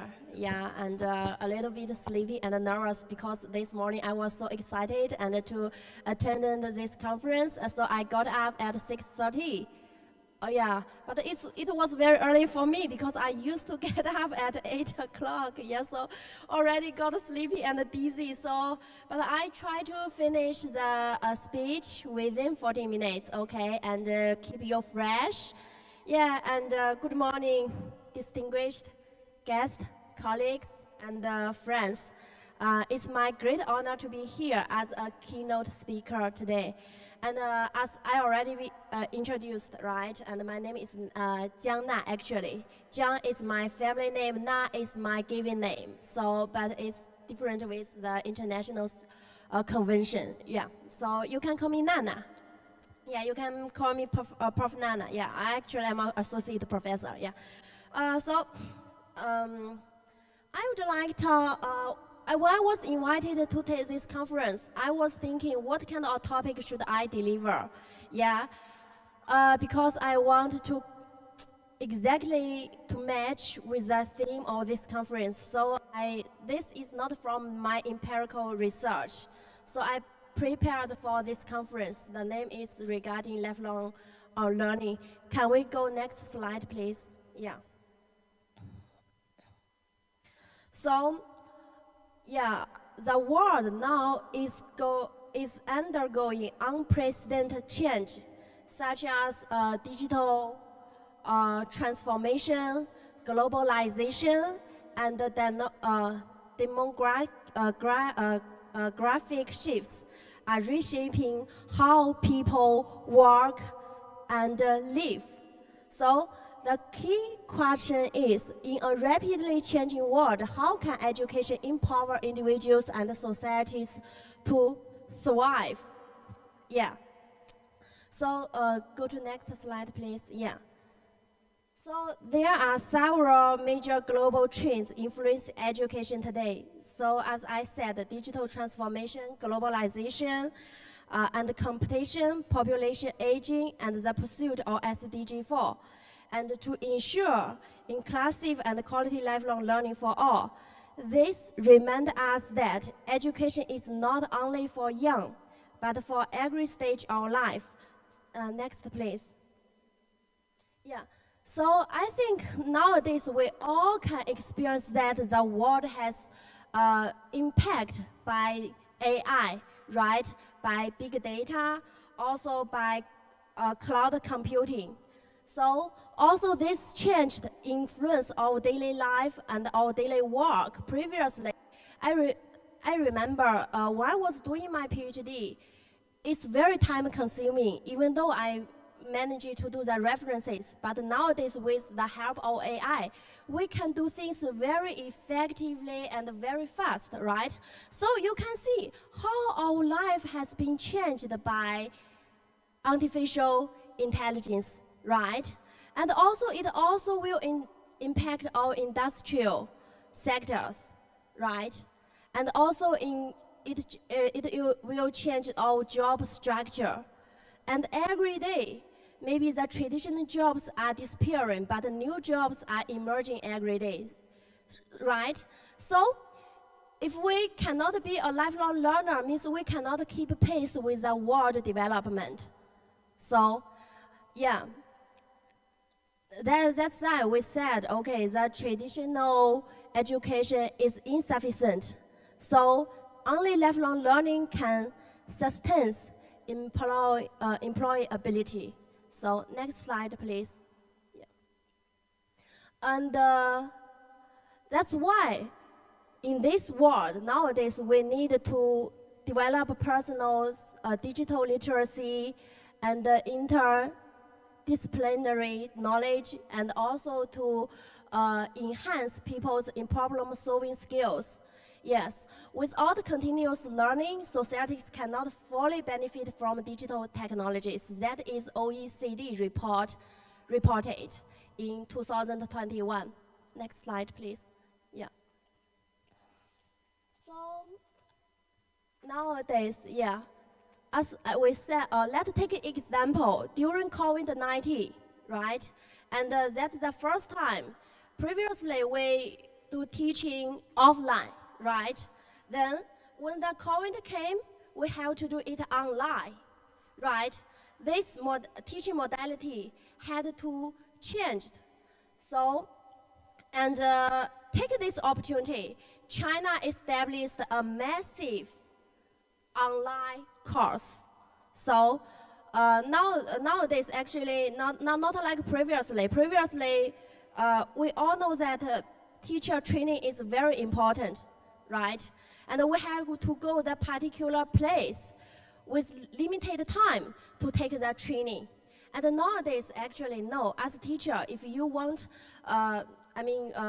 we need to professional development, right? We don't need how to go offline. We can do it online. Like in China, as a lecturer or at college, university, we have missions. We have the teaching tasks. We have to be trained by government. Previously, I have to go to the, maybe it's time consuming, or I have to buy tickets, I have to go the place, it's costly. But nowadays, we can do it totally online. We can totally do it online. Also, during COVID-19, there are massive training programs online. So we can do the virtual simulation teaching method, right? So yeah, I would like to give you an example. Actually, I prepared.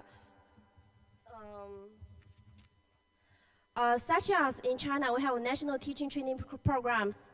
We call it Smart Education of China. Yeah, during COVID-19, over 12 million teachers across China upgraded their digital teaching skills through this online platform. So, what's more important is that this system are more adaptive and data-informed. So this is the case. So nowadays, when Chinese government say lifelong learning, we can make it truly happen anywhere, anytime, with anyone. That is our goal. That is our concept to build the learning cities, right? And nowadays, technology make it happen because technology enables the learning modality more flexible, accessible, and personalized. Yeah. So, and also it created a well-running ecosystem for lifelong learning. Next slide, please. Yeah, and according to the World Economic Forum, 44% of workers' skills will be disrupted in the next 5 years, and more than 50% of employers worldwide will need reskilling. So imagine previously when we take our degree, right? Maybe we can use for the whole life, but nowadays cannot. According to the research, if 5 years you do not upgrade your skills, your knowledge, and you cannot keep pace with the world. Okay, so next please. And this is the pictures that come from the World Economic Forum, that in 21st centuries, 10 top skills as individual you must. So what are the 10 top skills? One is analytical thinking, creative thinking, and you can see from flexibility and motivation and self-awareness, curiosity, and lifelong learning. Also, we have technological literacy, dependent ability and attention to the detail, also empathy and active listening, leadership and social influence, as well as quality control. So these are the top 10, qualities as a person we should proceed. Yeah, next slide, please. So now I would like to talk about global competitiveness, right? I don't know how, in Indonesia, have you realized that, and actually global competitiveness has been going on around the world, right? It's related to our economic, it's related to our technology, it's related to our military service, right? If your country is not strong enough, then you will be bullied, right? You will left behind, right? You cannot get benefit from the, global development, right? Just like we look at the case of Palestine, right? Because the weakness of this nation, so it is bullied by Israel, right? So, but when we talk about global competitiveness, we are not only talk about economics, we are not only talk about technology and finance, GDP. We are also talk about the education innovation, right? Because we know that education creates human resources, right? Because human resources only can, it is the fuel to active the world running, to make the society more sustainable development, right? So that's why I think my topic is exactly matched with the theme of this conference. So, global competitiveness. How we can improve the, competitiveness of nation, the level. I think we have to choose the lifelong learning. Yeah, because only lifelong learning can keep us with the rapidly change of the world. Next slide, please. The next slide. Yeah, so as we can see, I said, lifelong learning enhances human capital. Continuously skills update prevents obsolescence, and it also can enhances the employability and productivity, also can strengthen national competitiveness in every dimension. Next, please. Yeah. Also, when we're talking innovation, we have to see, look at the system, right? Because innovation is very critical issue in today our education system.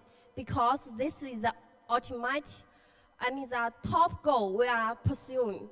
But unfortunately, I can see it doesn't really happen in many educational systems. Yeah.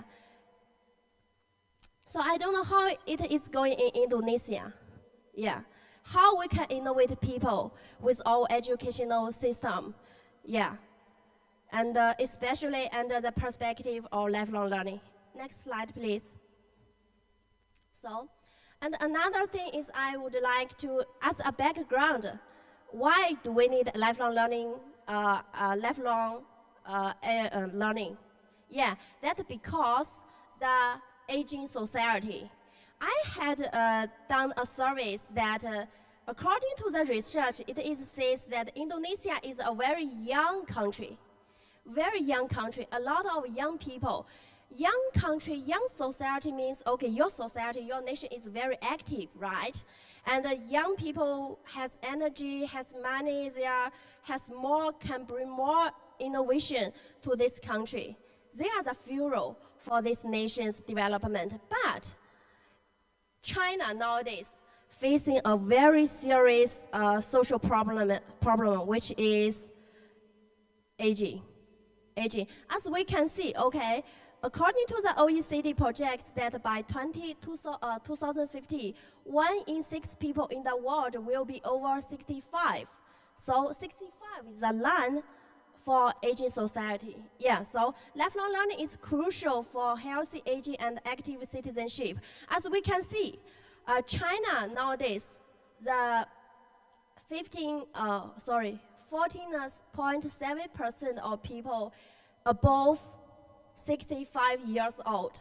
And in nearly future, 2015, there will be 26.15% of people aged above 65. So nowadays, it's very, what we can say, critical issue, and actually nowadays in China, government and very care about this. We have many measurements to cope with the problem. So if we take a look at Japan, I think if you went to Japan, right, you will realize, and on the street, the elderly people, they are still working, right? They are the taxi drivers, yeah, they are cleaners, because Japan already entered a very aged society, right? And South Korea, the same situation. And you can see the chart right here. So next slide, please. Aging society. Next slide. Yeah. If we are in this aging society, what can you imagine? What can you imagine? Yeah. A lot of elderly people, right? So there are several dimensions we can consider about. Firstly is economic dimension. It's shrinking workforce and decline productivity, because young people can be innovative, right? Can be energetic, right? And also it will reduce labor supply and constrains economic growth. It constrains, the economic growth. And also raising pension burden. I don't know how your pension system works in Indonesia, but in China, the elderly people, once they retired, they supported by the young workers. Every month we have to pay the money to the government. In case we retired, we can claim money from the government, right? Yeah. So nowadays, because maybe previously small number of elderly people, so there were a lot of young people who can support them, who can pay their salaries, right? But with the society aging, and more elderly people and less young people. Nowadays in China, young people, they don't want to get married. They don't want to have children. That can be very seriously, right? Means the pension poor, the water is getting less. I cannot imagine if I'm getting old, if I retired, where can I get my retirement salary? Because young people are getting less and elderly people are getting more, right? Yeah. Also, that is the issue. Also, we have the some stress, stress regarding the public spending, and the governments must allocate more funds to health care, long-term care, and welfare. You see, when people get aging, right, their body may have problems, right? They need to go to hospital for body check very regularly, right? That means, okay, government will invest more money in their health care. So that is also a big burden for the economic. Okay, please, next slide. Okay, so for social dimensions. Okay, let me take an example. Elderly in urban and in rural areas, they receive very different conditions, right? Elderly people who live in big cities, or live in cities, they can receive well, healthcare, yeah, and entertainment. Also, they can go to, we have elderly university. They can go with very small money, they can choose the subjects they want to pursue, they want to study, right? Yeah, but in rural area, you can see elderly people, they are less energetic, they alone because the family structure is changing in China. Yeah, and the village, young people in village, they go to the city, right? They left the elderly people in the rural area. So they stay isolated. This can be very bad for the elderly, and I can say it's unfair for them. So this is also one of the problems for them. Okay, next slide, please. Yeah.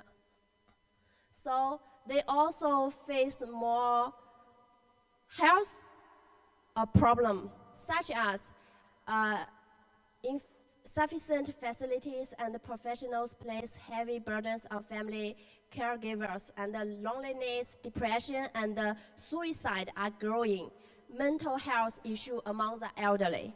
So next slide, please. Yeah. So also regarding the cultural education and the cultural dimension, shrinking workforce and the declining productivity. The aging population reduces labor supply and constrains economic growth, we said.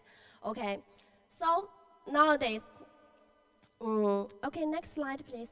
Yeah, I will go fast. So what should we, one thing is regarding the policy and the governance dimension. Fragmented policies and poor coordinations, aging-related affairs are spread across multiple departments without integrated management.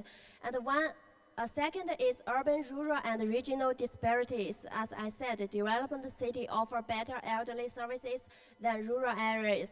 And another one is lagging social awareness. Okay, next play, please. Yeah. So now let's talk about why lifelong learning matters in the dimension of aging society, right? Because nowadays in China, actually we have issued a policy which is several policies actually. We extend the retire age. Previously, as a lady, we can retire at age of 55 or 50. If I'm the normal worker, I will be retired at the age of 15. If I'm the maybe like professor, I will be retired at the age of 15. And nowadays, the government postponed the retire age. Maybe I can 5 years more, right? I have to serve the country. Okay, so that's because the ideas, the concept has been changed. Because they think elderly people are also the, what we call the resources to promote the social development. They value them as what we call the human capital. They have knowledge, they have skills, they have values, so they should contribute more to the country. So that is under the concept of active aging. Previously, we see the elderly people as the inactive, right? We think they are, maybe it's very rude to say that we see it useless. Actually, they are not. They are the treasure. They are the treasure for the country. So nowadays, China proposed another very important concept, which is called green hair economic. Why? What is green hair economic? Gray hair means white hair, right? White hair economic. So we believe elderly people, they have more money, they have time, they have energy, right, to promote the country development. So that's why, but the problem is they are facing the rapidly change, right?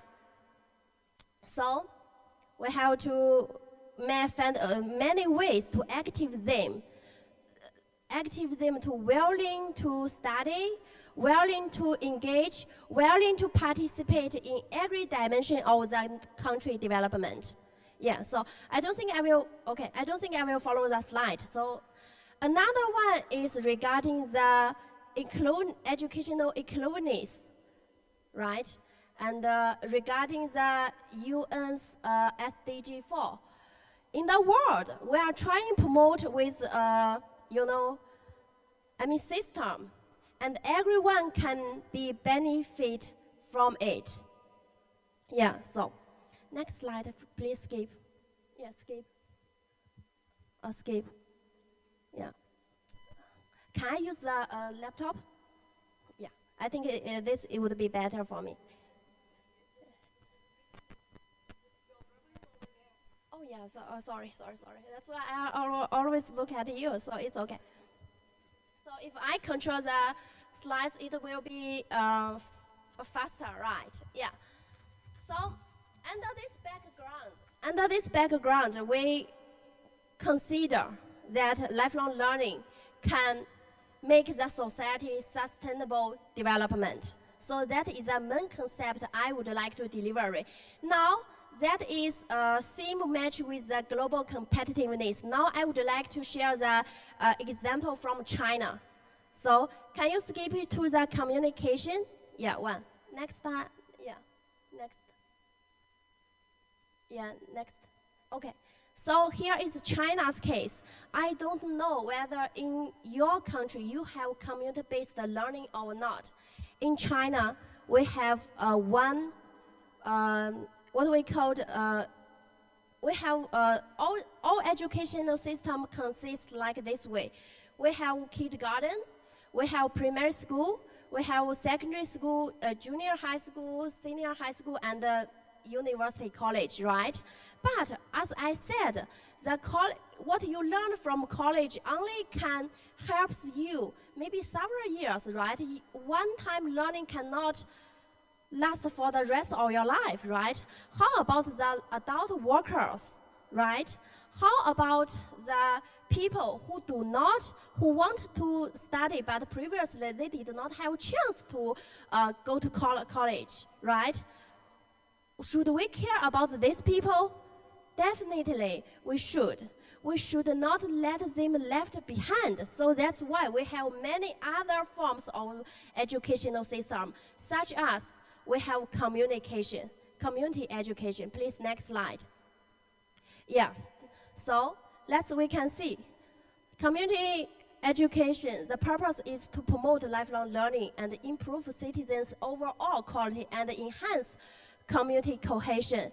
It is part of the country's broader lifelong education system, emphasizing that learning should occur not only in schools but also throughout life and across different social settings. In essence, community education aims to serve all residents, providing opportunities for personal development, social participation, and cultural enrichment.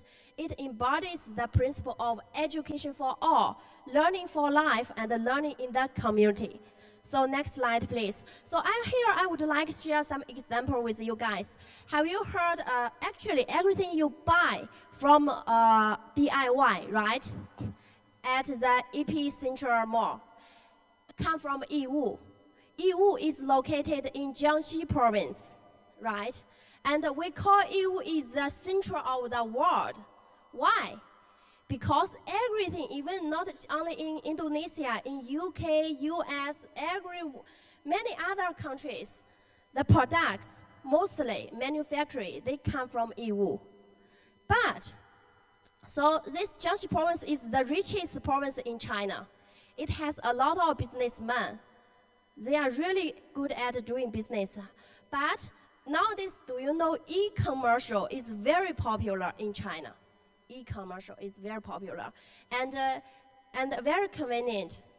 Yes, yeah, thank you. So it's very convenient. In China, we don't need to take cash. Actually, we are in Indonesia at the beginning, it was so inconvenient for me. And nowadays in China, you know, we have pay. We not only insert the card, even scan my face. It can be done, right? Also with my phone, even just turn on that I stick, then it can be done. So e-commerce is very popular, especially in EU. at the very beginning years, people who want to do e-commercial, but they do not have the knowledge, they do not have the skills, the government will help them to master the skills and the knowledge. We have workshops for these businessmen, such as we have language training programs. We not only teach them about English, we teach them maybe Arab language, we teach them about many other South Korea language in order to help them to more effectively communicate with their customers, right? And the government will seek opportunity, will fund their needs. For adults, they will offer the workshop for them. So you can see how China government works to build the lifelong learning system. So also communications, we have many content to learn. Okay. So for communication, we can learn regarding the cultural things like basic literacy education, continuing education, and we can humanities and cultural programs such as literature, history, art, and traditional Chinese culture. Also, we have some reading clubs. We have community lectures. Okay, we have foreign language and also just like what I said, the digital literacy training. So this course, the purpose is to cultivate lifelong learning habits and build a learning-oriented community. Yeah, okay, next. Also, we need the job skills, right, to keep us with the world development. So we have many other courses, like we have cooking course, we have beauty course, like girls, right? If you lose your job, you want to find another job, right? Nowadays people like to do their nails, right? You can go to the communication. We have the people to train you, and later on maybe you can have your own small business, right? Also we have home services, also e-commercial. And we help you to re-employ. And so the purpose of this is, okay, sorry, I don't know why.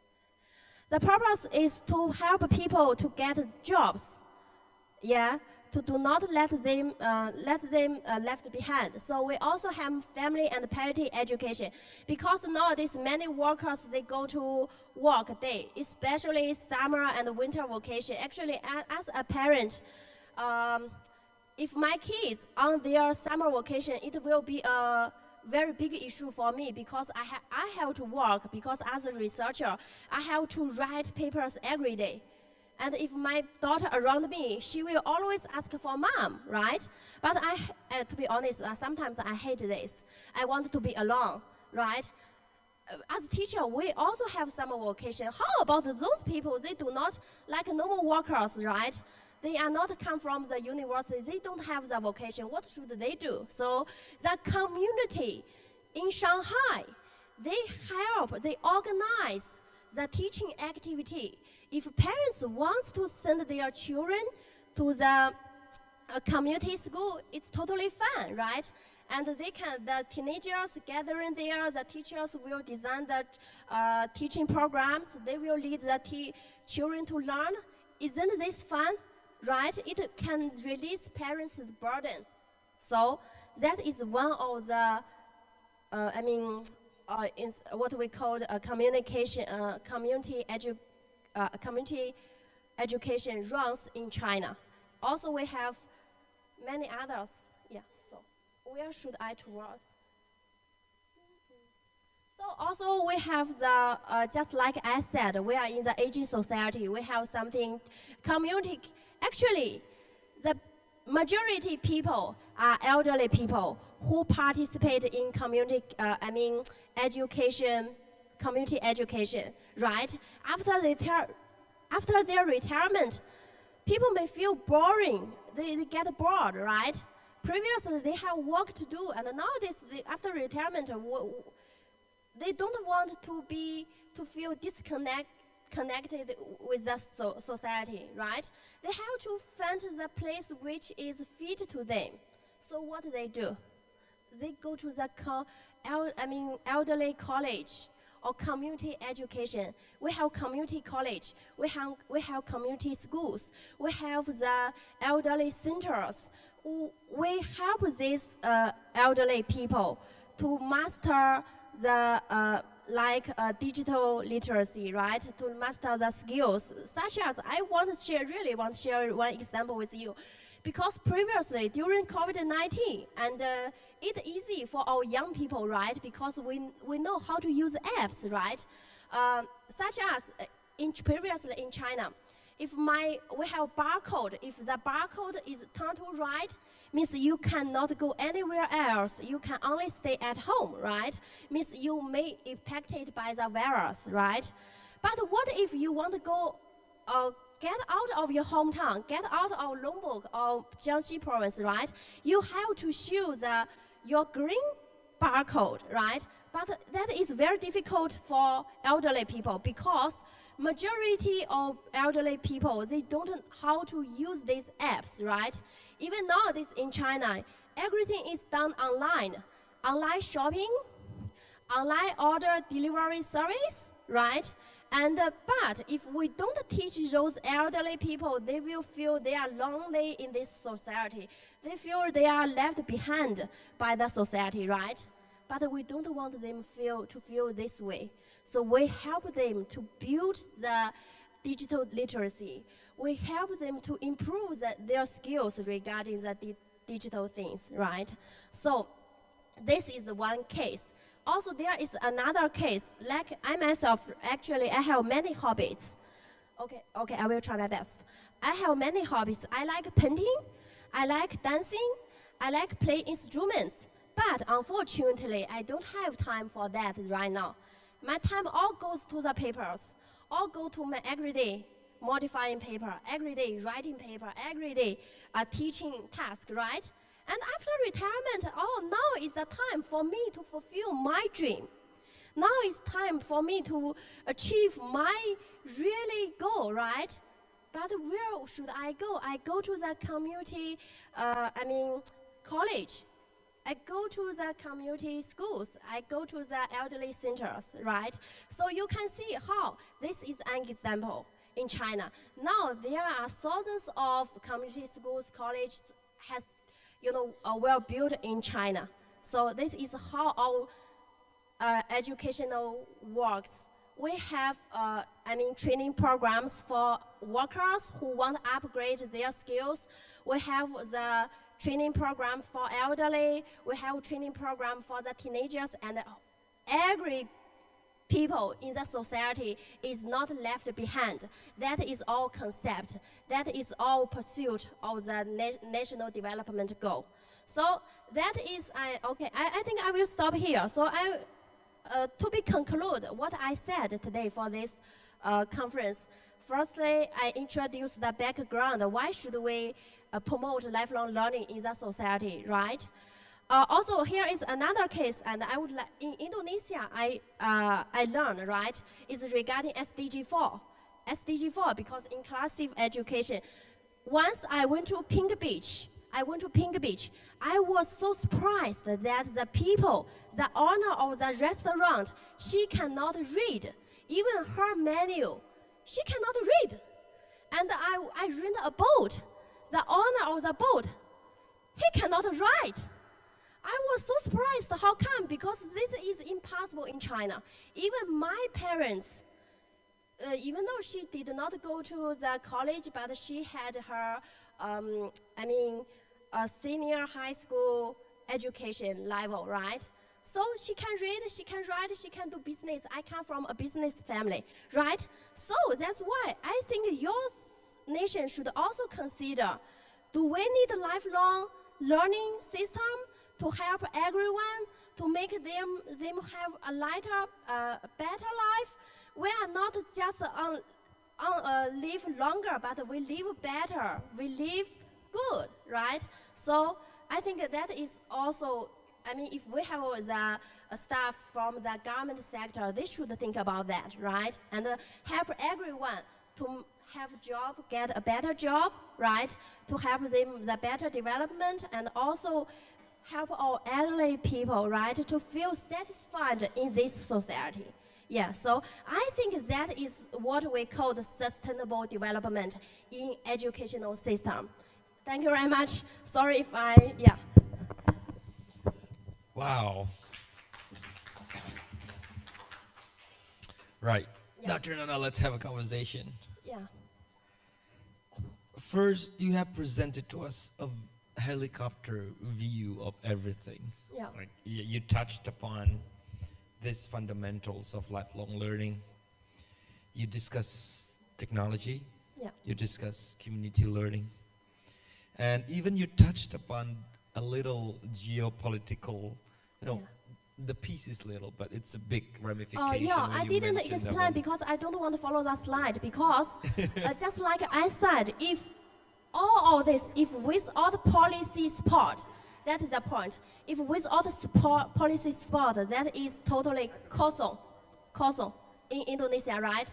It Yep. cannot be achieved, right? So that is not, sorry if I touched your political No. sensitive issue. Yeah, I'm mentioning that in the helicopter view sense is a part of your conversation. Yeah. Since you mentioned the case of China, before we go on to the audience, I'd like to ask Okay. a few questions and answer this quickly. Okay, sure. Do you have this in Chinese classroom? Okay.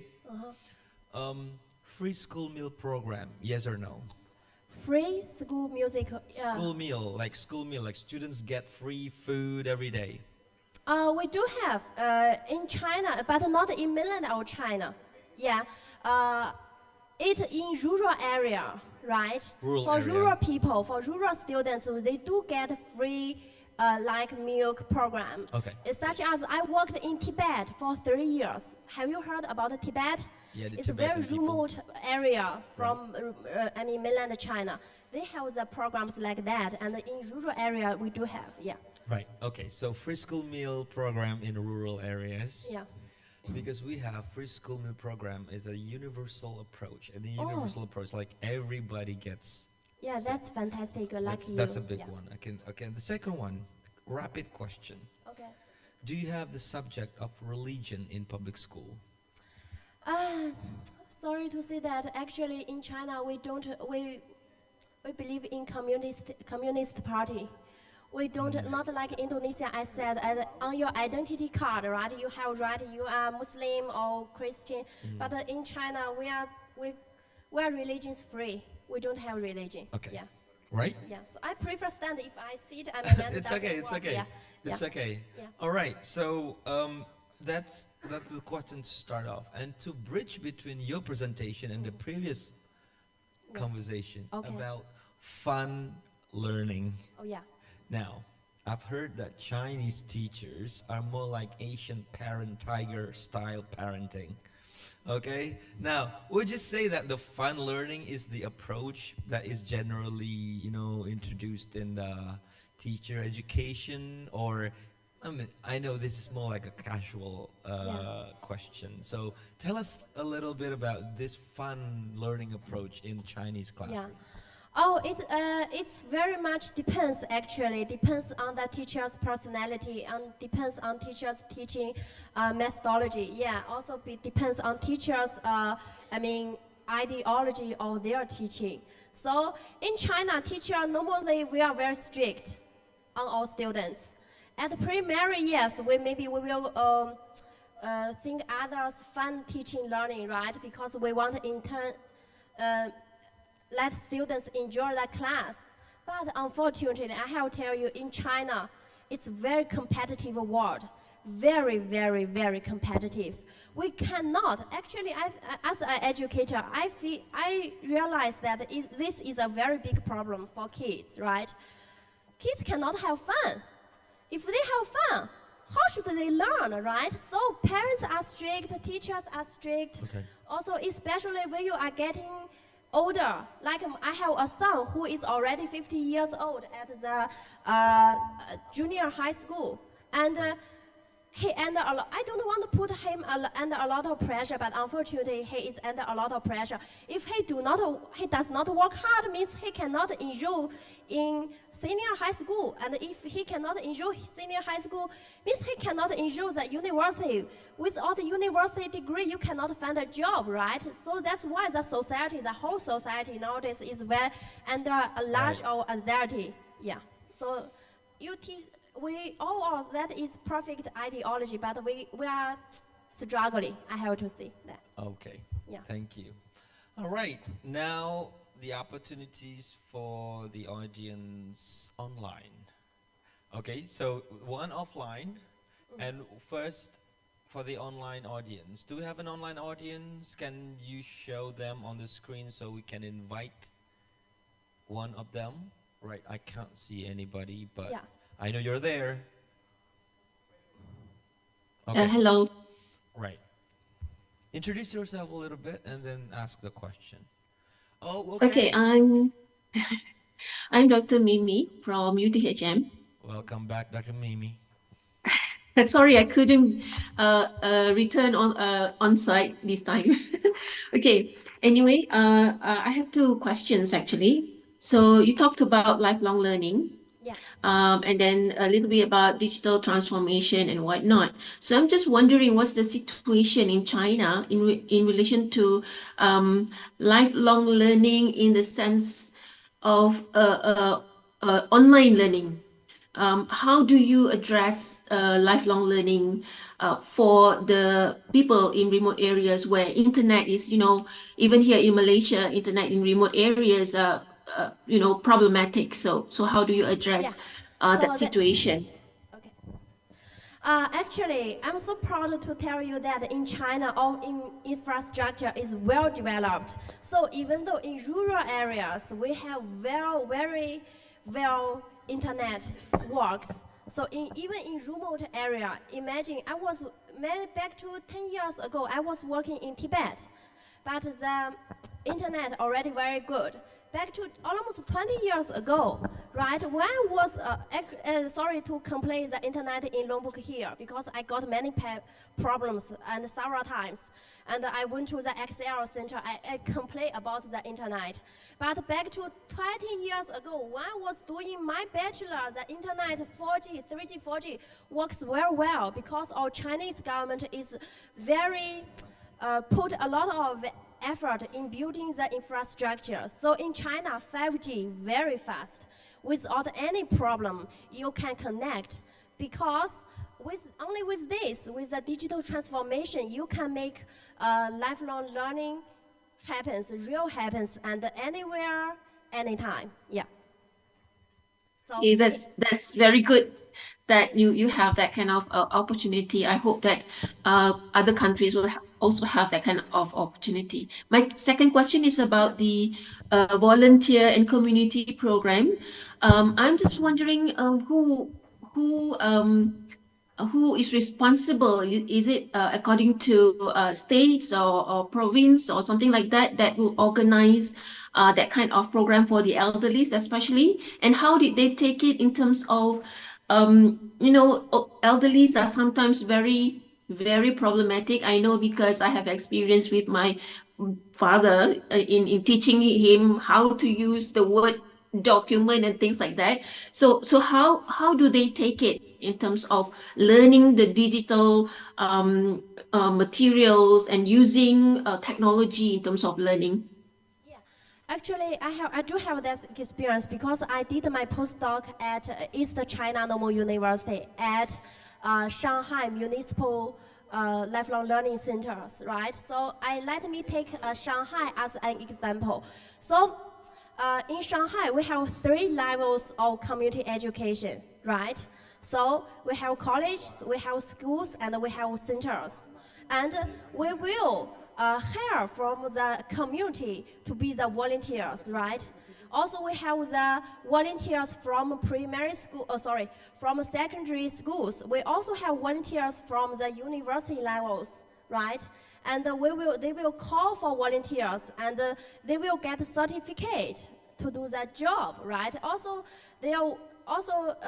some of them, they are willing to take the responsibility to be the volunteers. Also, because the government organize the system. So they have the mission to do that. So it's a government initiatives. Yeah, not just only by volunteers. But also, they have very good collaboration with schools, with other personal sectors. Yeah, that's how it's functioning. Yeah. Wow. Yeah, Dr. Mimi, do you have a follow-up question on that? No, okay. Thank you very much for joining us from the virtual channel. Everybody in the room now, if you have some more questions, well, I just want to say that the inequality of access is the inequality of opportunities, for sure. And there is no lifelong learning without taxpayers who do the week-long working, you know? Yeah. Like, because now the lifelong learning has to be supported by this, you know, with your infrastructure in China. Yes. And with the infrastructure in Indonesia, there's this discrepancy of the development there. And it all goes back to the availability and the budgeting of that. So yes, it's a big problem. It's really a big problem, because we know the success in learning, 16% is decided by the interaction between the people and the physicality of the school. And then we go talk about the curriculum, and we talk about the method, we talk about the teachers, we talk about the students. Do they have breakfast in the morning? Do they have enough water in there, you know, oxygen in the brain and all that? So, you know, the multifaceted, the multifactorial aspects of education, you know, so that's why I'm very happy that you touched upon the facilities as well in China, and also Dr. Mimi asked about the volunteering as one way to tackle the access problem. Okay, so we have a question from that side of the room. Yeah, okay. Yeah, welcome. Please. Yes, lovely. Yeah. Oh, introduce yourself in Chinese language, please. Yeah. Good morning. My name is Anissa, and I'm from University of Mataram. Yeah. So my question is actually still related to Dr. Mimi question about long life learning and digital transformation era. So how can we encourage our students to embrace long life learning? Because as we know nowadays, most of the students, or my students, they heavily depend on the use of AI, and this dependency unfortunately make them stop learning, because they really depend and trust AI. So what do you think about that? Thank you. So your point is how to motivate your students to less use AI, right? And to be more actively learn and explore by themselves, right? Yeah. Let's see. Take me as example, right? I think when I was a high school student, actually my English was very poor. Yeah. Very poor, very poor. 16 points out of 150. So my teachers, what she said on the class, I didn't pay attention at all. And I always found an excuse for myself. So that means I'm not interested in her class, right?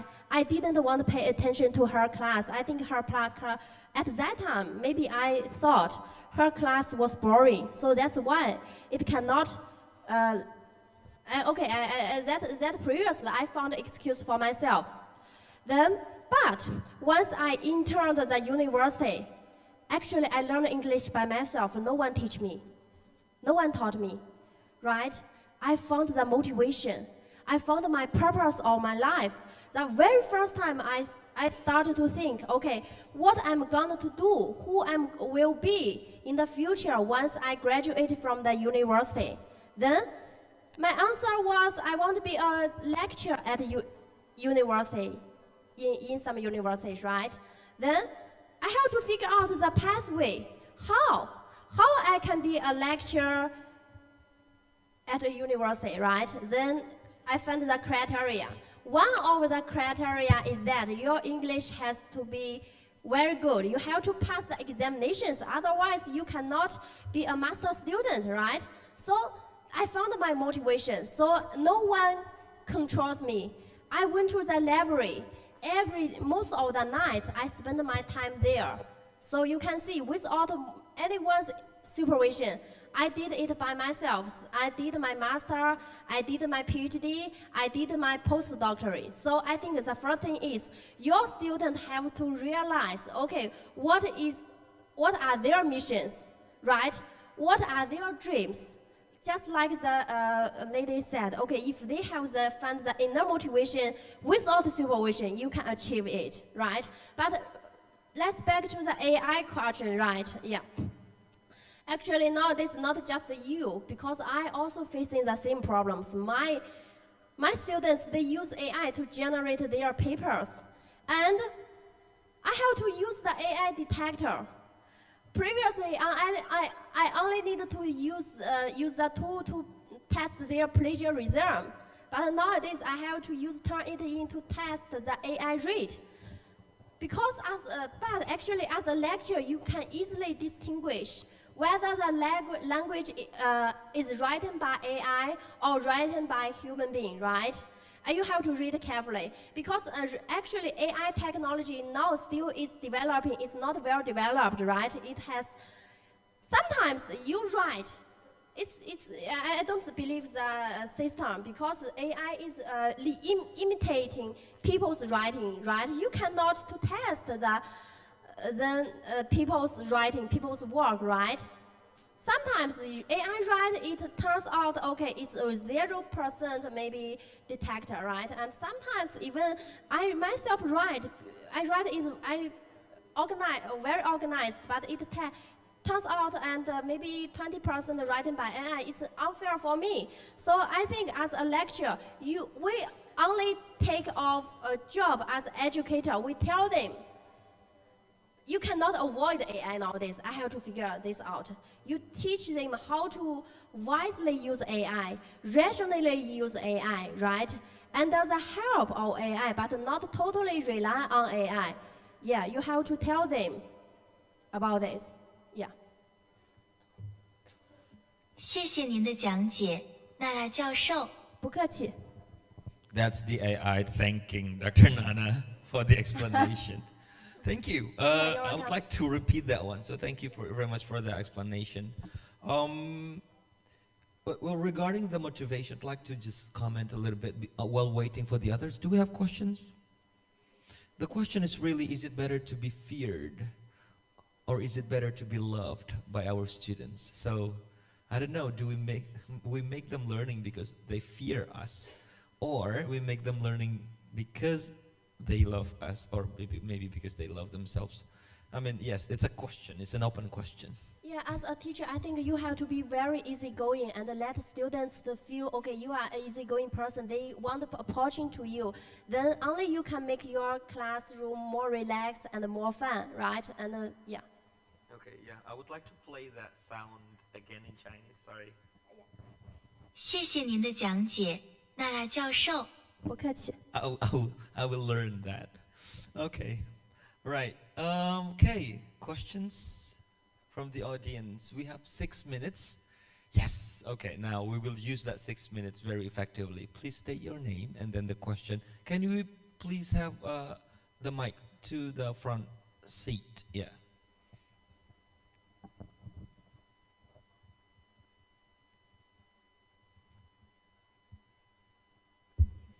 Thank you so much. My name is Rizky Amelia. I'm from South Borneo, Banjarmasin.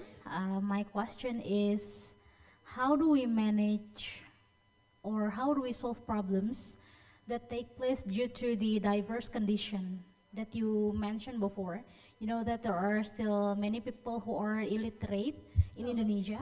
Though I have already searched here on the internet, how many percentage of the Chinese who can speak and who can read and write, and yeah, around 99% and so on. Yeah. There are still people who are unable to read and write, but the percentage is so low compared to Indonesia.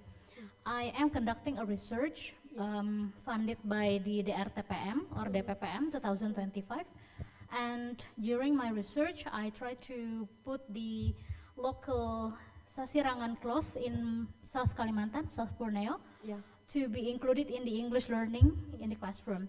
And I use augmented reality for them to learn English and Sasirangan. And it happened, it turned out that some schools cannot apply or cannot use the augmented reality that I made because of the diverse condition. Do you have any ideas how do I solve these problems? Because some schools, especially in the cities, they can use the augmented reality, but in small villages they cannot use it.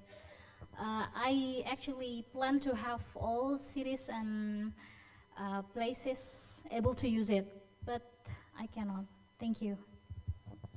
Yeah, I think that is a very systematic problem, right? And with one's effort, you cannot make it impossible. You must and a lot of people's help, right? Okay, such as if you want people to use one app or instrument, right? They have to at least to the least literacy regarding that, right? Also, their willingness is also very crucial for that, right? And also their motivation, whether they want to learn or not, right? They have the good infrastructure or not, right? Also whether they have the environment, they have the culture or not, yeah.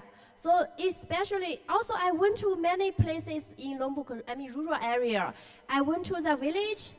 I think they are very left behind. Their ideology, they cannot, even they cannot compare to Lombok people who live in the downtown, right?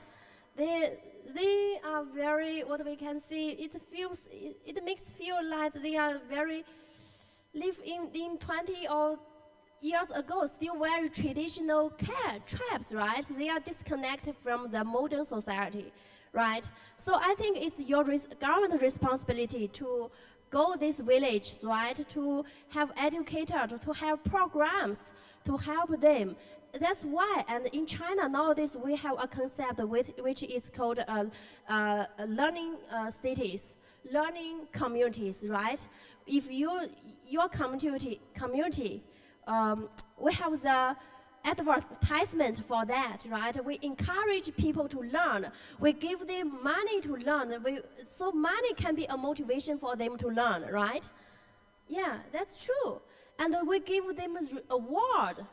We give them an award. Then they have the motivation to learn. Then I will have to continuously highlight, okay, learning is important. Learning is very, very important. So you can see how Chinese government put effort in this system, right? Even though you finished your formal education, but the informal education is also important. So whatever you want to learn, you can go to the community centers. You check whether they provide the program or not, right? Also, you can go to the elderly college, right? Even though previously, actually, I don't know in Indonesia, elderly are considered as a burden of the society or not. We say it as ibadah. Ibadah means? Yeah, it means like it's our way to be closer to God. Oh. So you said the elderly. Yeah. The function of them, the way we think about them, like, well, I can only talk about it personally. Yeah. Okay, I see them as like the blessing that I have.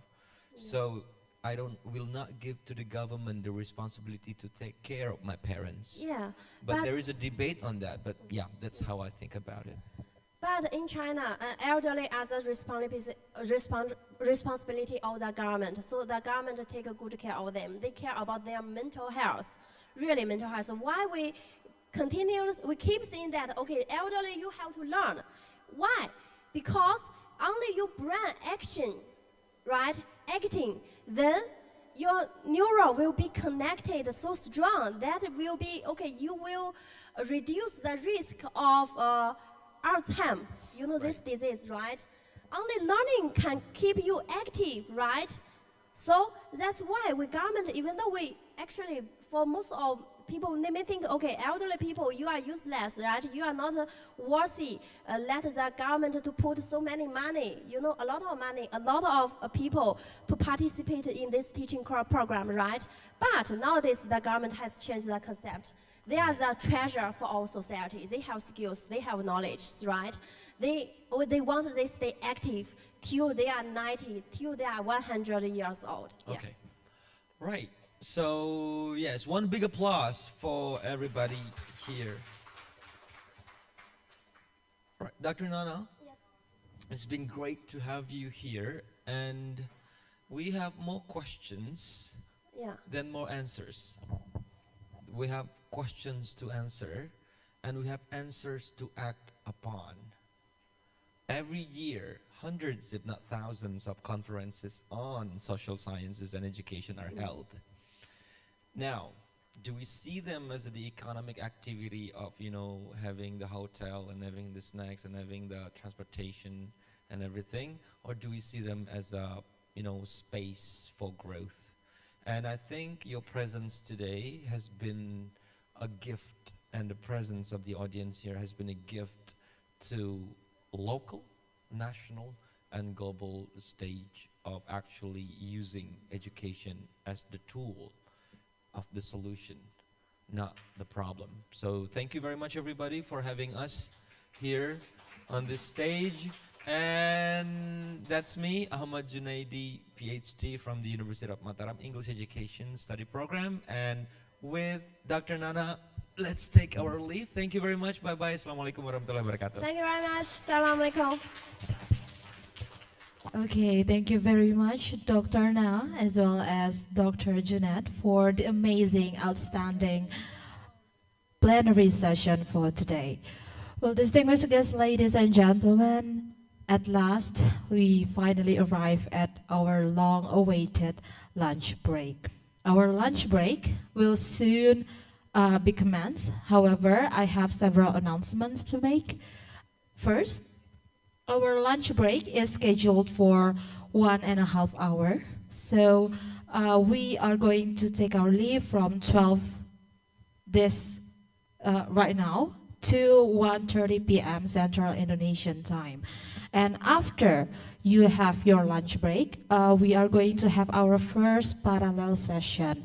For those of you who are scheduled to have your offline presentations, your room will be taken place here in the front of this room. So we expect you to be able to arrive here at 1:30 sharp.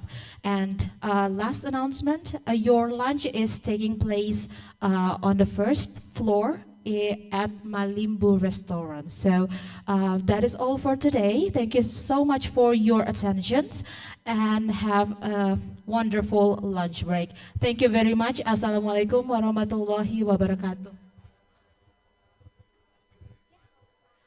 Oh, our apologies, ladies and gentlemen. So some of our presenters would like to have photo session. Please, I therefore would like to invite all of our presenters, participants, keynote and invited speakers who are still here.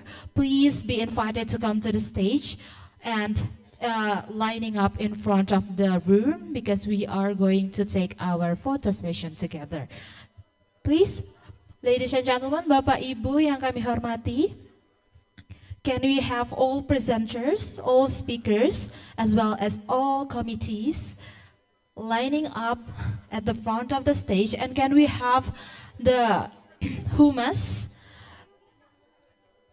in the middle of the room to take pictures? Thank you. Bapak Ibu, ladies and gentlemen, please be invited once again.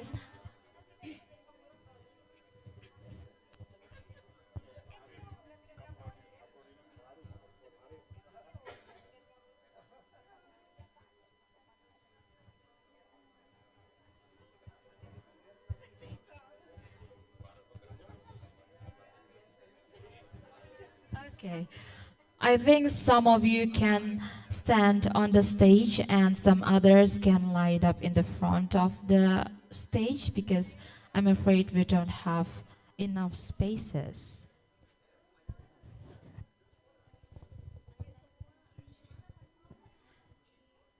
Once again, Bapak dan Ibu, ladies and gentlemen.